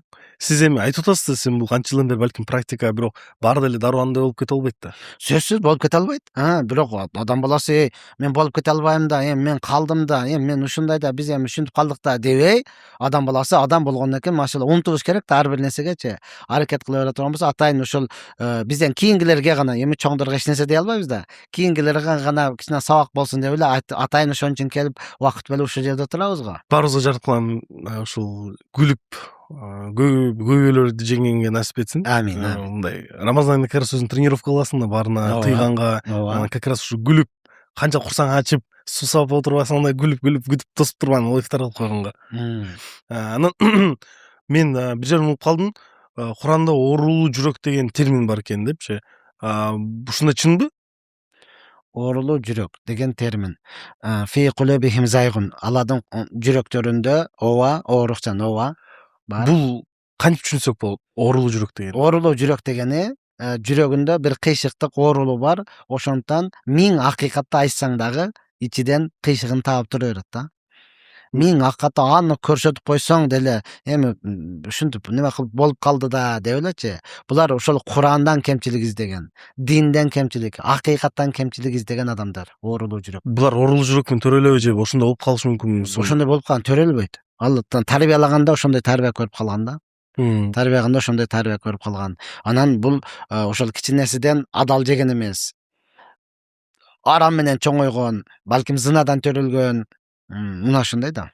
зынадан төрөлгөн, ара менен кийген арам, жеген арам, ичкен арам, бүтүндөй денеси арам менен чоңоюп калган, буга миң акыйкат айткан менен таасир бербейт. Ар жегеден бир немени таап тура берет. Ооба. Мунафык, эки жүздүү кафирларды Алла Таала Куранда ушундай деген бар термин. Адал арам тамак тууралуу сөз болуп кетти. Эми ыйык Рамазан айында көбүбүз баягы үйдөн тамактанбай эле көчөдөн ифтар, бирөө ооз ачырган чакырат. Эми ушул жерде бир туугандарыбыз пайда болду, кечээ эле сөз кылып атышты. Мечиттердин баарында ифтарчылык бар, үйлөрдүн баарында ифтарчылык кылат. Анан мисалы үчүн пайгамбарыбыз мискиндердин курсагын тойгоз деген да. Ооба. Биз алардын катарына деле кирбейбиз. Бирок тамактан тамак тандап эле барып дасторконго бааларды берип жүрөбүз да. Анан ал балдар айтып калды, кул азат кылган өтө чоң сооп болот. Биздин күндүн кулдары бул карызга кул болгондор. Ошолордун карызын төлөгөнү жардамдашсаңар, ошол кул азаттыкка барабардай эле соопко ээ болосуңар деген. Ошол чынбы? Жок. Албетте эми бир адамдын карыздан куткарышлык бул кыямат күнүндө Аллах субхана таала негизги куткарганга мен ылайыктуумун, мен татыктуумун дейт Аллах Таалачы. Албетте бул урматтуу тууган, бүгүн сиз айткандай пайгамбарыбыз саллаллаху алейхи вассалам айтты да. Акыркы кыяматка жакын жердин астындагы байлык үстүгө чыгып калат депчи. Бүгүн жердин астындагы байлык үстүгө чыккан учур. Каалайсыңбы, каалабайсыңбы, ушундай сонун заманга жаралып калдык, шүгүр кылыш керек айрананчы. Анан албетте урматтуу тууган, бул мечиттерде болгондо, бул үйлөрдө болуп аткандыгы Рамазан айында гана. Пайгамбарыбыз айткан, Рамазан айында мукмин мусулмандын ырыскысы көбөйтүлөт деген да. Бул акыйкат. Азыр ырыскыбыз көбөйтүлдү. Эртең Рамазан чыксын, эч жерден таппайсың бул нерсеничи. Ошондон буга шүгүр кылыш керек. Дагы машалла, мүмкүн болушунча чакырган болсо бериш керек. Албетте орозо ооз ачар кылып атканда дагы бар экен, базарда сатылып атат экен деп эле сатылган баардыгын алып келе бербестен, жок тандап бир аз жалпы орозо кармагандардын оозун ачырып атат, жоопкерчиликтүү менен мына шектүү экен, муну албай эле коелу, мына шектүү экен, дасторконго койбойлу. Дасторкондун үстүндө ушундай отурганда баардык адамдар жей турган, баардык адамдар шектенбой, ойлонбой алып кете турган нерсе болуш керек деп ооз ачар кылган адам жоопкерчиликти мойнуна алыш керек. Биз ишкерлердин ой жүгүртүүсү катарычы ишкерлер мындай стратегия менен кыймылдайт го. Айтып атпайсызбы? Рамазан айында ырыскы көбөйтүлөт депчи. Рамазан айында ырыскын көбөйтүп тоодой чогултуп туруп кийин бир жылга созсо болобу? Жок. Жок, ал сени алып калыш үчүн эмес да. Ырыскы дегенди сен жегениң, жеп туруп чыгарып берген ошол сеники да. О топтоп койгонуң, ийилип койгонуң ал сеники эмес алчы. Ырыскы, менин ырыскым деп кайсысын айтабыз? Мына үстүмдө кийип турам, ушул меники. О үйдө жыйылып турган ал сиздики эмес. Топтоп турган ал сиздики эмес ал. Ал балким сасып кетиши мүмкүн, балким башка эле бирөө жеши мүмкүн. Ошондон Рамазан айында машалла алдыңа коюлду, ошону гана жейсиң. Албетте орозо дагы бул дагы үчкө бөлүнөт. Жалпы адамдардын орозосу. Жалпы адамдардыкы жегенден, ичкенден, төшөк маселесине баргандан эле сактанганы. Биз азыр орозомун дегени менен урматтуу тууган, абетте эле чай ичпеген өз болбосо, эртең менен жаап атканда, кечкурун ачканда абетти дагы кошо тыгып алып атпайдыбы? Онучу. Чындыгы орозо урматтуу тууган, ошол учурда деле бир аз азыраак жеп, өзүңдүн ачка экенин баары туруп жебей коюп, ошол мискиндердин, ошол кедейлердин кадырын билүү деген сөз да. Рызкы боюнча баарыбыз эле Мекка, Мединага эми барып келгендер көбөйдү Кыргызстандын ичинде. Барганда жеке мени таң калтырган нерсе, мисалы үчүн күнүнө миллион адам кирип атат, чыгып атат. Ал киргени чыкканын баары эле ошол миллиондун баары 5 килограммдан, минимум 3 килограммдан хурма финик алып кетип атат үйүнө. Бул мисалы үчүн любой товар Кыргызстанда болобу, бөлөк дүйнө жүзүндө болобу, магазинге кирсең түгөнүп калган учурлар көп болот, мисалы үчүн таппай каласың. Эмнеге Сауд Арабиясында финик ушунчалык мындай кененби, мындай түгү жокпу? Түгү жок. Себеби Меккеге Ибрахим пайгамбар дуа кылган. Я Аллахум, Меккени тыптынч шаар кылгын жана түрүлүү мөмө жемиштер менен элини ырыскыландыргын деген дуасы кабыл. Ал Аллахтын казынасы экенин. Ушул жерден билген адам билиш керек да өзүчү. Бул биз акыл менен жүрбөйт да динчи. Аллахтын казынасы экенин. Мадинага пайгамбарыбыз дуа кылган. Я Аллахым, чоң атам Меккеге эмнени сураган болсо, Мадинадагы дагы мен дал ошону тыптынч шаар кылгын, түрлүү мөмө жемиш менен ырыскыландыргын. Болду. Ырыскы кенен. Ал жердечи түгөнүп калат деген сезим келбейт ал жерде. Керек болсо бекер берип салат го. Ал сиз айткандай бул 3 килограмм кыргыз 3 килограмм өлкө салбайт да. Ошол 30 килограмм канча апарып жүрөбүз? 30 килограмм болсо, ошонун жок дегенде 15 килограммы курма да. Жок дегенде. Болбосо 20-25ке чейин алат дагы, анан 5-ини калган кийимдерин салат, мына ушундай. Ал дүйнө жүзүгө жетет. Аллах Тааланын казынасынын кенендиги мына ушул жерде турат. Ошондуктан Аллах Таала Куранда айткандай, ырыскың туурасында сен ойлонбо, мына ырыскыны мен берем. Сен ибадатыңды кыл депчи. Пайгамбар саллаллаху алейхи айткан, эгерде силер чыныгы тобокел кылыштыкта тобокел кылганыңарда Аллах Таалага, Аллах Таала канаттууларга кандай ырыскы берип аткан болсо, силерге дагы дал ошондой кылып бермек. Канаттууларды кылсаң, тагду химасан атарихабитанан. Эртең менен ачка учуп кетет, келгенде курсактары тоок келет да канаттууларчы. Үйүп койгон, жийип койгон эч нерсеси жок да. Ошол деле көбөйүп атат. Ошол деле баласын карап атат, жумурткалап, 5-6 жумурткадан бар. Анчамда 2-1 болуп калбаса, калганда толтура. Ошол деле көбөйүп атат. Ошондой тобокел кылганыңарда мен ырыскыны силерге төгүп бермекмин дейт да. Азыр сиз биздерде имандуубуз, бирок ага болгон толук ишеним жок да. Кайра эле иштеш керек да. Азыр 10 сомуң жок болсо, маршруткага албайт да, туурабы деп элечи. Кантип барасың, туурабы деп эле кайра эле акылыбызга сала беребиз да. Мен жакында бир ошол ой жүгүртүп бир сонун ойго келдим да. Биздин динибиздеги мыйзамдар башка адамдарга өтө таң калыштуу көрүнөт экен. Негизинен мындай акча байгың келсе акчаны сарпта дейт экен да. Көп акча берсең ошончолук көп байыйсың дейт. Мисалы үчүн ошол үйлөнсөң байып кетесиң деп мындай айтканда правилалар логикага противоречие болот да көбүнчө. Анан биз мындай чын эле ненормальный көрүнөбүз. Башкалар булар акчасын берип атса кантип байыйт, бул акчасын азайтып атат да берген сайын депчи. Анан мындай ой келди. Жарыктын ошондо мындай именно мыйзамдар ушундай кылган биздин иманыбызды, тобокелчиликти текшериш үчүнбү же эмне үчүн? Албетте сиздин иманыңызды текшериш үчүн, чыныгы Аллах Таалага болгон ишенимиңизди бекемдеш үчүн. Аллах Таала Куранда вада берген. Силер 1-ди берсеңер мен 10-ду берем, 10-ду берсеңер 100-дү берем. Мен көбөйтүп берем деп Аллах Таала вада берет. Шайтан вада берет, жок, бербе, кедей болуп каласың, бербе, ачка каласың. Биз көбүнчө шайтан жакка ыктайбыз да. Албетте, Али разияллаху анху дегиле пайгамбарыбыз саллаллаху алейхи айткан, дин бул акыл менен жүрбөйт. Куран хадис накыл менен жүрөт да. Куран хадис менен. Биз сиз айткан логикаңыз, лайк фактар бу динге иштебейт болчу. Лайк факт, мындай кылсаң өлгөндө кел мени айтып аласың, андай жок да. Логика мындай, андай жок диндечи. Бул акылыбыз иштебей калат агачы. Биздин акылыбыз дагы чектелүү да. Биздин акылыбыз дагы чектелүү урматтаган. Анан көргөн көзүң деле алдайт да, кедечи. Көргөн көзүң алдайт го. Мен азыр көрдүм деп айтып атат. Жок, көзүң ошондой көргөн болушу мүмкүн. Бизде сөз бар, аңдабаганга төө көрүнбөйт дегенчи. Кээде төөдөй нерсени деле көрүп өтүп кетесиң да. Байкабай калгансың да сен. Оюң башка эле жакта. Жок, азыр киргенде жок болчу. Мен келгениме 2 саат болду, мен коюп кирдим го. Деп эле кирип көргөзсөң, байкабай калыпмын. Неге анын ою башка эле жакта да. Ошондон Куран акыйкатта мына ушундай. Биздин акылыбыз ага сиңбейт. Эгер Аллах Таалага ишенип ошого тобокел кыла турган болсоңуз, Аллах асонда сонун. Ол Куран уяктатуусун өзүтүн жеке жашообузга адамдар таң калып карагандар бар го. Кантип эле депчи. Айла жоктон акыркы варианты ушуга келет. Булар наша менен иштейт деп элечи. Акыркы варианты ушундай, булар буяка неме кылып койгон да деп элечи. Демек биз ошо канча жараткан тобокелчилигибизди көрсөтүп, ошол ишенгенибизди көрсөтүп, ошого чындай кылсак болуп кетет. Сиздин жашооңузда мисалдар барбы? Толтура. Эң таасирдүү мисалды айтып бербейсизби? Мен өзүмө таасирдүү да, ал башкага айта берет дегенде болушу мүмкүн. Ал мен өзүмө таасирдүү да.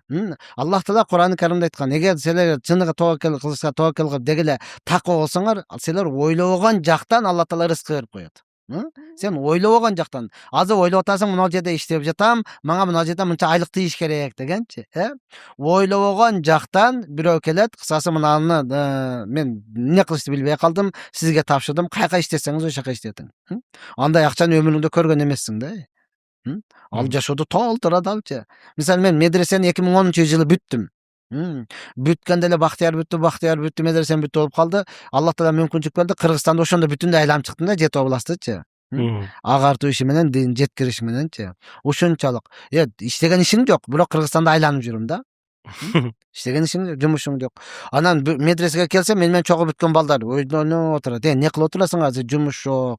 Бир нормальный жумуш таап бербейсизби депчи. Анан точно жумуш кыласыңарбы десем, ооба деди. Айттым, тиги жерде 40 күндүк табачы келиптир. Ошого азыр музакара өтүш керек, баян өтүш керек. Тиги жерде 3 күндүктөр аялдар мастур атабыз. Кайсыга барасың? Жок, биз неме, баягы дүйнөлүк жумуш деп атабыз депчи. А муну жумуш деп калган эмес да. Ошону эле кыла турган болсоң, Аллах халсонда сен иштегенден дагы жакшыраак нерсени бере берет. Ошол учурда мен көп айтып жүрдүм, бекер иште бекер жашайсың.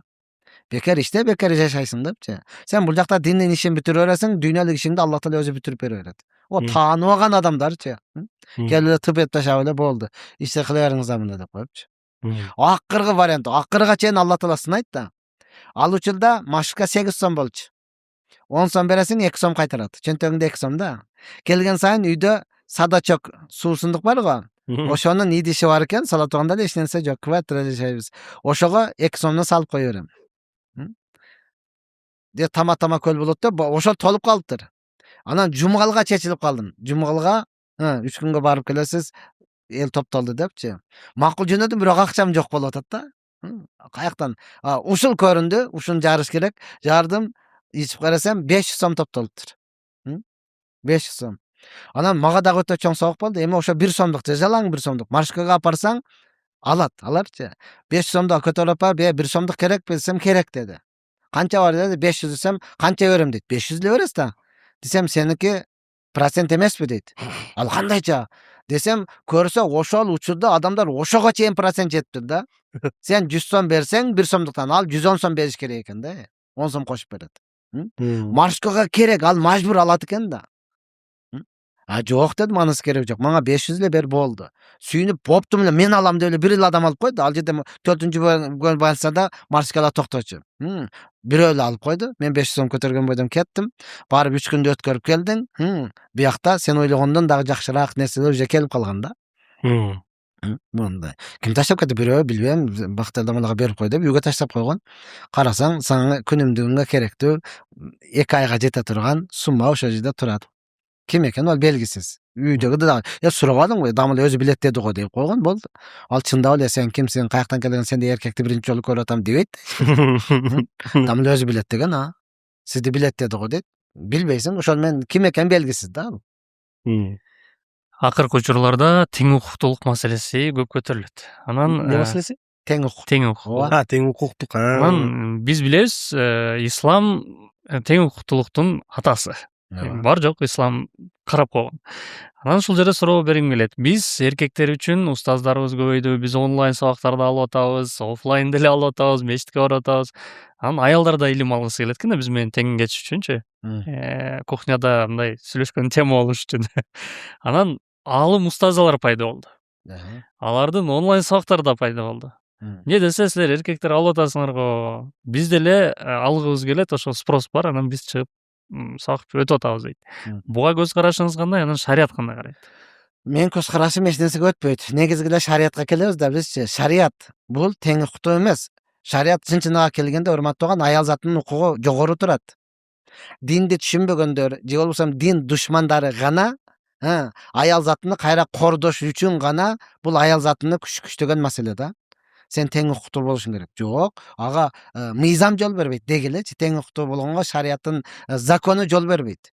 Тең укуктуу болуш үчүн эркек аял төрөгөн болсо, эркек дагы төрөш керекпи? Эркек картошка көтөрүп, мешөктөрдү көтөрүп иштеген болсо, аял дагы иштеш керекпи? Анда эч качан болбойт да. Бул аял заты пайгамбар саллаллаху алейхи вассалам айтып койду.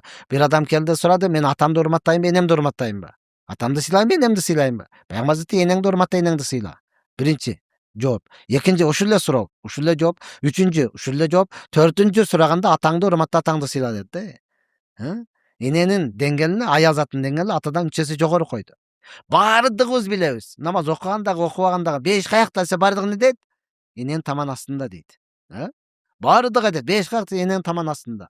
Бир дагы хадис жок. Керек болсо кыргызча бир макал дагы жок да. 5 атаңдын чокусунда деген жок да. 5 атаң башыда, атаң деген жок да булчу. Хадисте же бир кыргызча китепте деле жазылып коюлган эмес да. Мындан өткөн укук барбы? Мындан өткөн деңгээл барбы? Аллах субхана таала пайгамбарды жөнөтүп аял заттын даражасын ушундай көтөрдү го. Азыр сиз айткандай баардык умрага барып келип атат, тарых жерди көрүп атат, ошол жерде аял затын как буюм катарында колдончу го, адам катарында эмес, буюм катарында керек болгон учурда гана пайдаланат, калаган учурда жок. Шарият келди, аял заттын даражасын ушунчалык жогору койду. Аял зат үйдөгү королева, үйдөгү ханыша. Албетте сиз айткандай илимди сөзсүз эле азыр онлайн анан башка бар, мен дагы барып алышым керек. Өнтө өзүңдү кордоп не кыласың, Давай эркекти сен ал дагы мага келип үйрөт десин. Эркек ошол жактан келсин анан үйгө аял үйрөтсүн, сонун, өтө сонун. Мен азыр умрага баргандарды айтып атам, сен махрам болуп бардың. Махрам деген сөз самолеттин алдыда отуруптур деген эле эмес. Баргандан кийин ошону жетелеп алып таваф кыл. Бизде жетип эле гостиницалар бөлүнгөндөн кийин бүттү да. Тырык барасыңбы? Жок, кете бер. Болду, мен аялдар менен кеттим. Өзүнчө кетип калды, каяка кетти белгисиз. Ошону жетелеп бар, таваф кыл. Бүткөндөн кийин эркек дуа кылсын. Илахи амин, сыртынан дуа кылсын, аял амин деп турсун ошонучу. Ошондо не керек сурап ал. Аллахым аялым мага баш ийип калсын, тили кыскарып калсын, экинчи сөз кайтарбасын де. Ол амин деп турсун.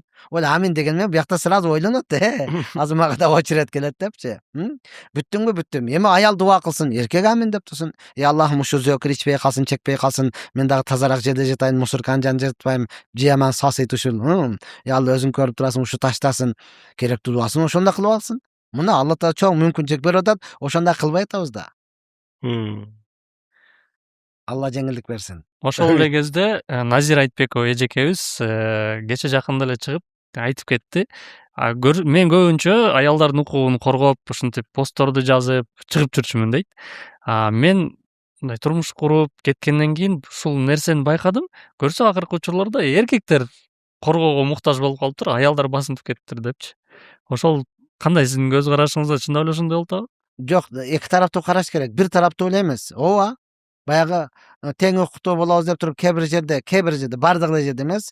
Мен ойлойм, эркектин өзүнүн алсыздыгы, эркектин өзүнүн назиктиги, эркектин өзүнүн баягы VIP жашоодон чыга албай комфорт жашоого кирип кеткендиги да. Эркек эркектей эле боло турган болсо, аял заты аялдай эле болуп берет.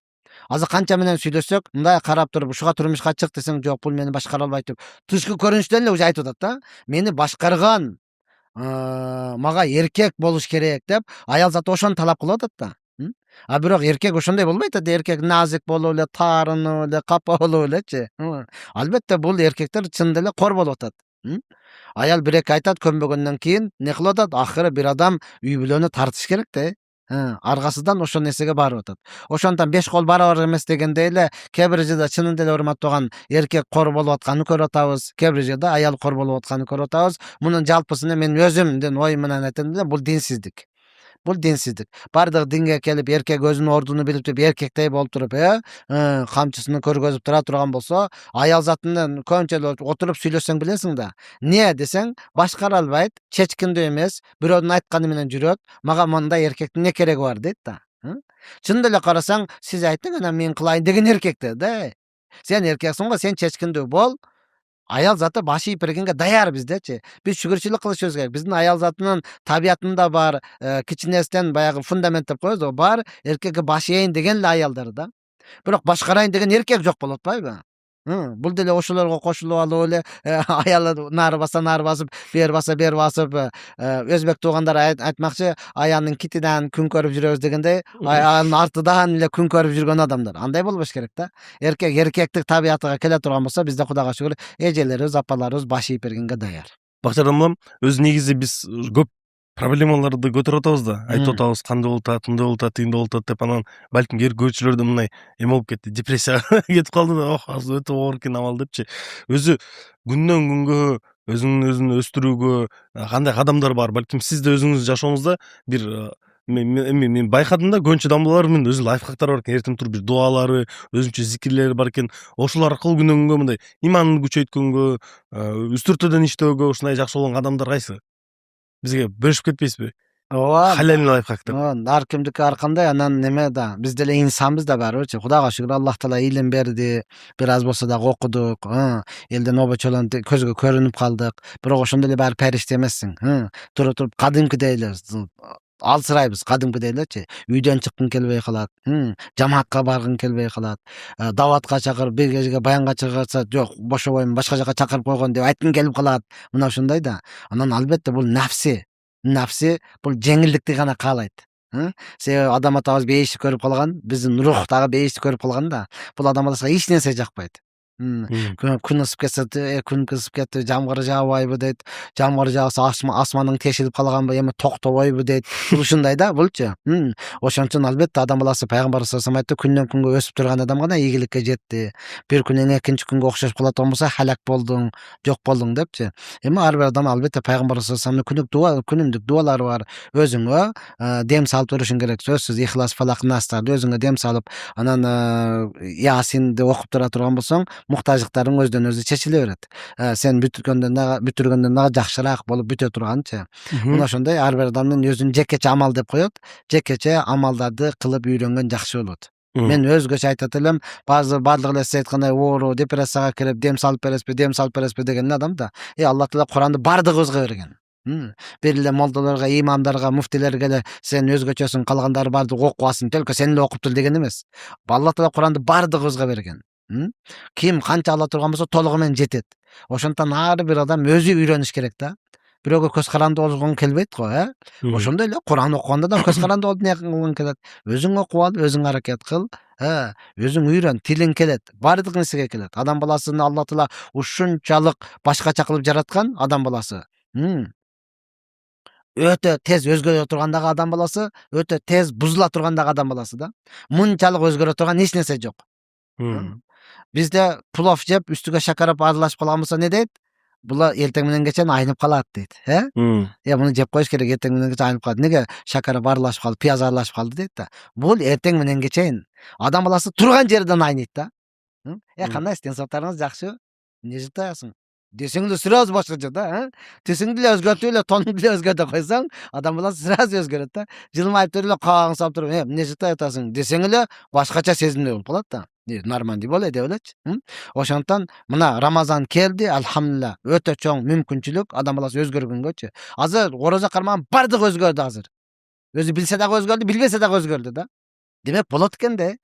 Элестет, уже 3 күн, бүгүн 3-үнчү күн кармадык, саат 5те туруп тамак жеш. Өзгөрдү да. Саат 5те туруп, неге тамак жейбиз? Эртең Рамазан чыккандан кийин ушинтип ойготуп көрсүнчү аялың. Туруп эле тамак пиширдим жесең, сен нормальный элесиң, макул элесиң, жайды эле, эмне болгон сага деп баштайсың да сүйлөнүпчү. Азыр болду, бардыгы өзгөрдү да, орозо кармаган бардыгы, өзү билсе дагы өзгөрдү, билбесе дагы өзгөрдү. Себеби эмнеге деп жанында суу турат, даяр, ичейин дейт, бирок ичпейт. Суусу да даяр, күчү жетет, акчасы да бар, өзүнүкү, бирок ичпейт. Неге? Өзгөрдү бул. Озочарда шашып атат, тез жетиш керек. Өзгөрдү. Тарабыга барып атат, өзгөрдү. Эртерээк укташ керек, саарлыкка өзгөрдү. Демек өзгөрсө болот экен да. Өзгөрсө болот экен. Ар бир адам жакшыга жаса болот экен. Жо, мен чекпесем башым ооруйт, бир нерсе жетпегендей болуп атат. Орозодо чекпедиң го? Араң чыдап атам. Демек чыдасаң болот экен да, өлбөйт экенсиң да. Аяга дагы чыдап кетсең болот. Болду деп чечим чыгарган болсоң. Чечим чыкты, Рамазан келди, орозо кармайбыз деген чечим чыкты. Болду, саарлыкка туруш жеңил болуп атат, кечке чейин тамак ичпештик жеңил болуп атат, тарабыга 20 ракат окуганга жеңил болуп атат, Куфтан эле эмес, куфтандан кийин 20 ракат кошуп окуп атабыз. Рамазан чыккандан кийин вообще мындай топтой албайсың да. Келгиле чакырып деле, төбө союп деле 20 ракат оку деп кой, жөнүнө кой. Мен анчалык таква эмесмин деп ачык эле айтат бетиң элечи. Акча берсең деле келбейт. Акча берсең деле келбейт, жакын биякта нормальный болуп атат. Ошол жака баргандарга берип кое берчи депчи. Демек адам баласы өзгөрсө болот экен. Ооба. Рамазан айында өзгөрсө болот. Негизи ушул уже өзгөрүп, жүрөгүнө ниет кылып, мен көбүрөөк сооп иштейм деген адамдарга ушул ыйык Рамазан айында кайсы амалдарды кылса көбүрөөк сооп топтой алат?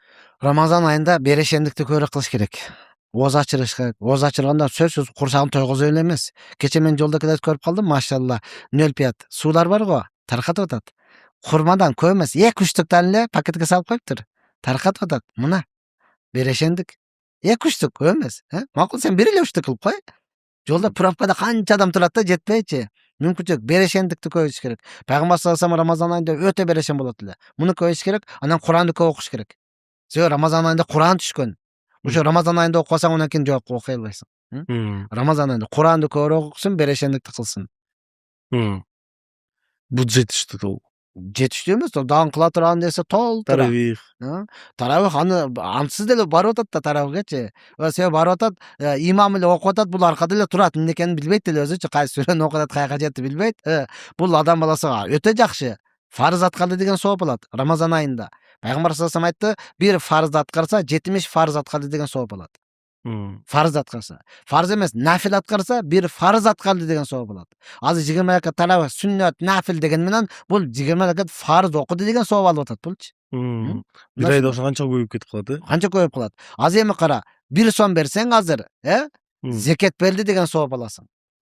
Садака эмес, зекет берди деген сооп аласың да. Нафил да, садака нафил. Бирок Рамазан айында берсең, зекет берди деген сооп аласың. Буга болбосо элдин баары акчасын берип жибербесин? Бере берсин. Рамазан айында бере берсин. Ол баары берешендер олар башка эле. Бербеген адамга 1000 айтып эле алдыга апарып көргөзүп койсоң деле анан болбой калсачы деп бере берет. Ошондой бербеген адам ансыз эле бербейт, ооба. Берген адам муну айттырбай эле берип келет да. Адамдар көпчүлүгү таң калып атат го, Меккеге келип бербейм, ошондой тияка эле берсе болбойбу депчи. Берген адам ансыз эле берип атат. Бербеген ансыз эле бербей жатат. Анан азыр Рамазан айында зекетти бере турган болсо, 70 жылдан бери зекет берип келе жатат деген соопталат. Вот. Мүмкүнчүлүк да. Зекет жылына бир эле жолу да. Бир эле жолу фарыз. Эми ошону берип койдуң Рамазан айында, 70 фарызды аткарды деген. Демек 70 жылдан бери берип келе жатат деген сооп алат. Алла Таала өтө чоң мүмкүнчүлүк берип атат. Мындай мүмкүнчүлүк дагы качан келет, Алла гана билет. Ошондон бере бериш керек. Албетте, астыңкы колго караганда үстүңкү кол жакшыраак. Суроочуга караганда берүүчү жакшыраак. Алла Таала берешендерден, берүүчүлөрдөн кылсын. Бардыгыбызычы суроочулардан кылбасын. Анан Аллахтан сураш өтө жеңил, инсандан сураш азап да. Ол ойлоп атат да, менен сурап келиптир, же сен сүйүн, сен кубан, именно сага ишенди ошончо адам арасынан. Болсо бер, машалла. Болбосо жылуу сүйлөп кой, өтө сонун. Мусулмандардын эң көйгөйлүү жана эң оор элеми бул зекет жана садака. Анан садака фитр тууралуу дагы, анан зекет тууралуу дагы сурап кетким келет. Кимдерге берилет? Себеп дегенде садака фитрди мечитке барып берип койсо болобу жана мечит өзүнө жумшаса болобу аны деген суроо. Өтө орчундуу суроо бердиңиз. Баягы бүтүндөй талкуу болуп туруп, пасапос болуп суракка чакырыла турган суроо да. Машалла. Садака, орозо фитр, Рамазан айында турабыз, албетте урматтуу пайгамбар саллаллаху алейхи вассалам айткан, орозо фитрди бермейинче орозосу кабыл болбойт деген. Орозо фитрди беришибиз керек ар бирөөбүз. Бирок бергенде кимге? Өтө орчундуу суроо. Колунда жок кедейлерге. Мен имам болуп турган учурда 13 жыл Кирка Мусулманда имам болуп турдум. Имам болуп турган учурда ар жумада айтат элем, мечитке алып келип салба. Мечитке алып келип салба, өзүң апарып бер. Мен ансыз эле жумушум көп. Мечитке азыр салдың, биринчи нерсе, мечитке алып келип салдыңбы, бул айыттан кийин ачылат. Орозо фитрди кедейдин акысы айыт намаз окуганга чейин бериш керек. Маселе кайда турат? Муну мен айытка чейин ача албайм. Айыт намаз күнү окуп бүтүп айыттан кийин ачам. Демек сенин орозо фитр бергендигиң өзүнүн ордуна жетпей калды. Мынаны туура түшүнүңүз. Баары акыйкатты бирөө айтыш керек да. Орозо фитр бул мечиттин акысы эмес. Бул кедейдин акысы. Ону мен бул яшыкты ачкандан кийин, 60% мечитке калат, 40% муфтия тап кетет. Ошо 40%, 60%ти мен мечитке иштете албаймын.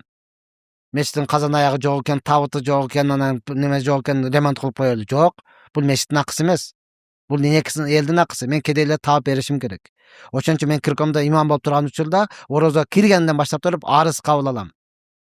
Ал жерде машалла колунда жок орукчандар, жалгыз бой аялдар келет, арызды мага жардам бериңиз. Болду. Ошодон бүтүндөй кабыл алам. Бүтүп кетиши менен ар бирге чалып чыгам да. Келиңиз, акыңызды алып коюңуз. Эми ошо кегече мен ал жерде күтүп отурушум керек да. Бекерчимин, ишим жокпу? Ошон үчүн айтам, мечитке алып келип салба, өзүң апарып бер. Кедейди табабыз. Акча менен беребиз, неме беребиз, анда суроолордун баарын тактап салып. Анфал фукара. Кедейлерге эң пайдалуусу акча. Акча менен бериңиз. Бул жерде мен эме Анан зекет.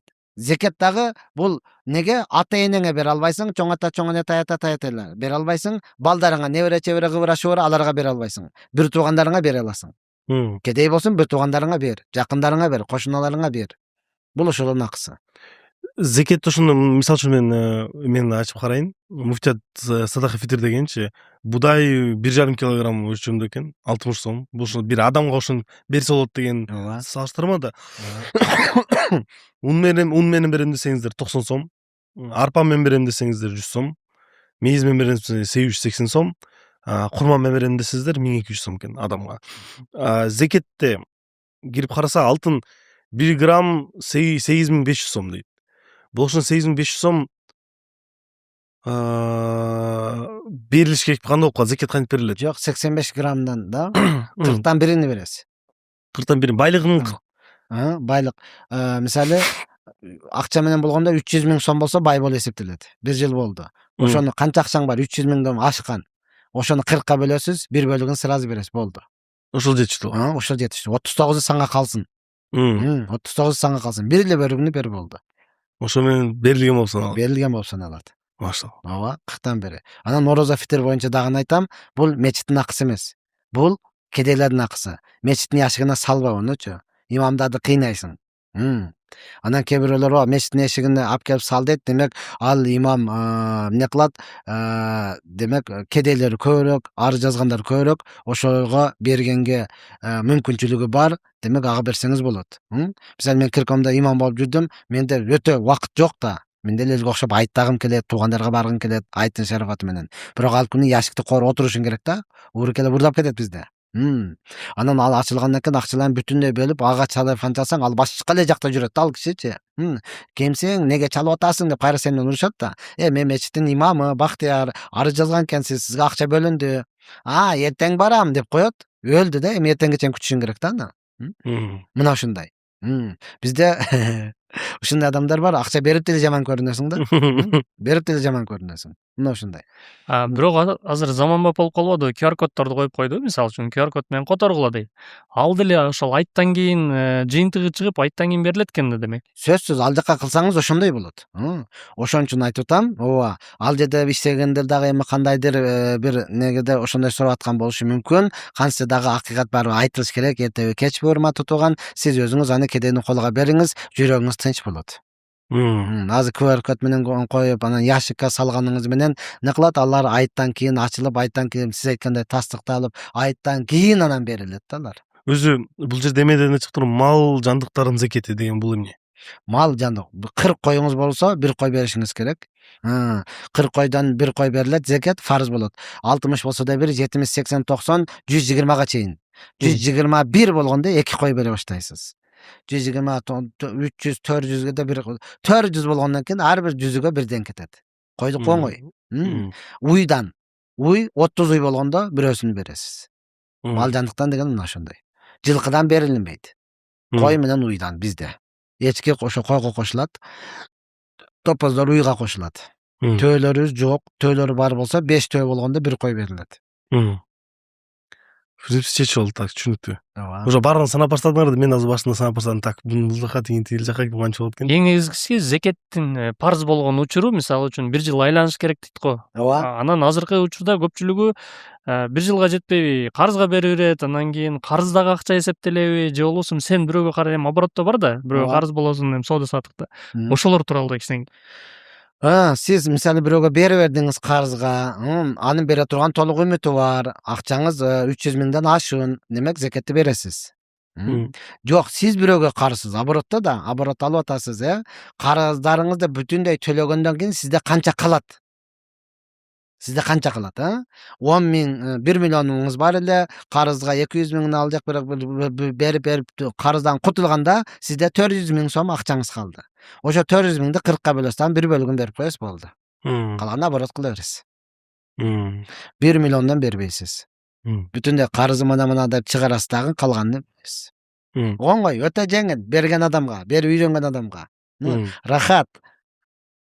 Берип жүрсөк, жакшы ниеттер болуп калды. Жараткан баарыбызга насип этсин. Ушинтип беришендерден болуп, көбүрөөк акча берип, анан негизи курмандык кылуу да көп соопту Рамазан айында, туурабы? Рамазан айында жок, курмандык кылуу деген сөз Курбан айтта. байларга. Курбан айт. Рамазан айында ооз ачар кыласыз. Албетте урматтаган ушул ооз ачарды эми кой союп кыласызбы же жөнөкөй эле чакырып кыласызбы, ал өзү эркиңиз. Анан курбандык чалыш бул курбан айтта. Пайгамбар саллаллаху айткан, ким курбандык чалууга күчү жетип туруп курбандык чалбаса, ал биздин мечитке келбесин деген. Вот ошондуктан тырышпай эле бар боло турган болсо курбандыкка чала бериш керек. Аны кезегинде айтабыз, андагы сооптору өзүнчө, Хорошо. Бактырамова, биз жетип 1,5 сааттай сүйлөшүппүз. Узак менимче азыр ифтарды күтүп отургандарга да убактын раса эме кылып койдук, сокращать этип койдук, уже орозо ифтар жактап калды. Эми ушунча көрүп туруп анан биздин көрүүчү жактырууну баспаса мунун бети жок деп айтып койсо болобу? Ушунча биздин оор соопторду алып, пайда алып туруп, анан биздин акыбызды бербей кетип калышы мүмкүн. Жактырууну басканын унутуп калган. Сиз да бир айтып коюп уруп койбойсузбу? Жок, мен алардын кыяматка жакын ушундай. Акысын бергиле, өзүңөрдүн акыңарды Аллахтан талап кылып алгыла дейт. Мен негизи эле жашоодо ушул нерсени жактырбайм. Бұрын баягы ошондой YouTubeга чыгып жүргөндө деле подписка кылып коюңуз, анан катталып коюңуз, анан ошол нерсени жактырбайм. Ооба, ар ким эркин темасы. Ооба, жактырган адамды ол айтпасаң деле подписка басып туруп жаккан адам баса берет. Жакпагандан кийин карап коюп туруп, эмне деп коет, баягы тилемчи дегенде. Кыскасы мына ушундай заманбап тилемчилер булар сурашын жолун үйрөнүп алды деп, ол баары комментарийга жаза берет. Ошондуктан эркин тема. Машалла, кимге жакты көрсүн. Жактуу бол, билгениңизди кылың. Кааласаңыз подписка басың, кааласаңыз дизлайк деп коебу. Кааласаңыз мындай басың, кааласаңыз мындай басың. Ол сиздин эркиңиз. Жакса, машалла, өзүңүз. Баспай койсоңуз деле биз капа болбойбуз. Макул. Биздики машалла ошол билген нерсебизди айттык, албетте. Кимге жаккан болсо, пайдалуу болсо алсын, пайдасы жок боло турган болсо унчукпай чыгып кетип кала берсин. Ооба, биз аны мажбурлап көргөзбөйбүз дагы. Адамдарга таң каласың, эмнеге чыктың? Жакпаса көрбөй эле кой. Чечинип алып тур, антип алып тур, мынтип алып тур. Жакпаса эмнеге көрөсүң дейм да. Адамдар өзүн өзү кыйнаган заманда бүгүнчү. Ким менен урушуп атат билбейт. Камерада жыйк адам урушуп атат да. Нормальный бол, өзүңө карап сүйлө дейсиң. Келсең анан көргөзөм сага деди. Чыкчы бияка деп. Каяка чыгат, кайттен жолугат. Жөн эле урушуп атат да. Ошондон көрө ибадат кыл, зикир айт, машалла. Ошончо болбой аткан болсо дуа кылып кой, машалла. Аллах субхана таала жалпыңыздарга ийгилик берсин. Чындап эле мен өзүм табиятым ушундай. Ол катталабы, катталбайбы, басабы, баспайбы өздөрүнүн эрки. Бирок YouTube канал биздики болгондуктан катталгыла.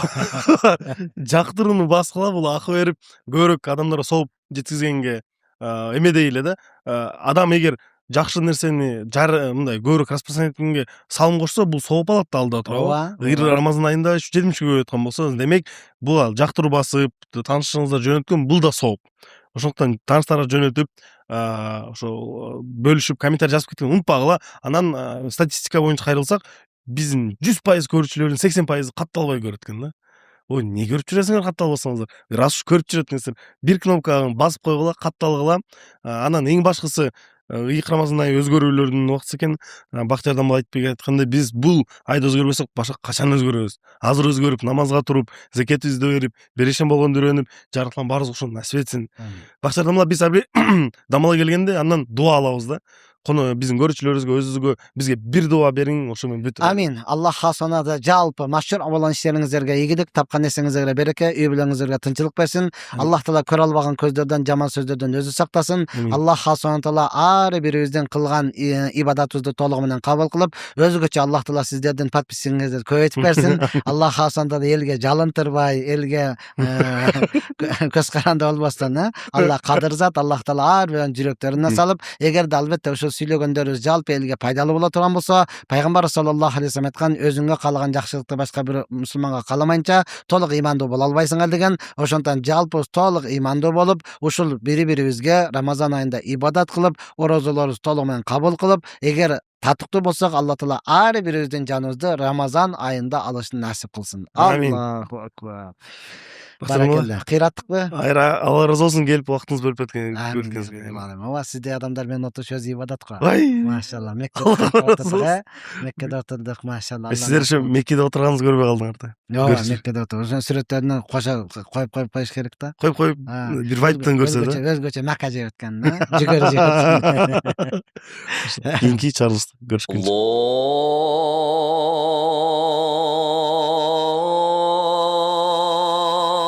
Allahu akbar.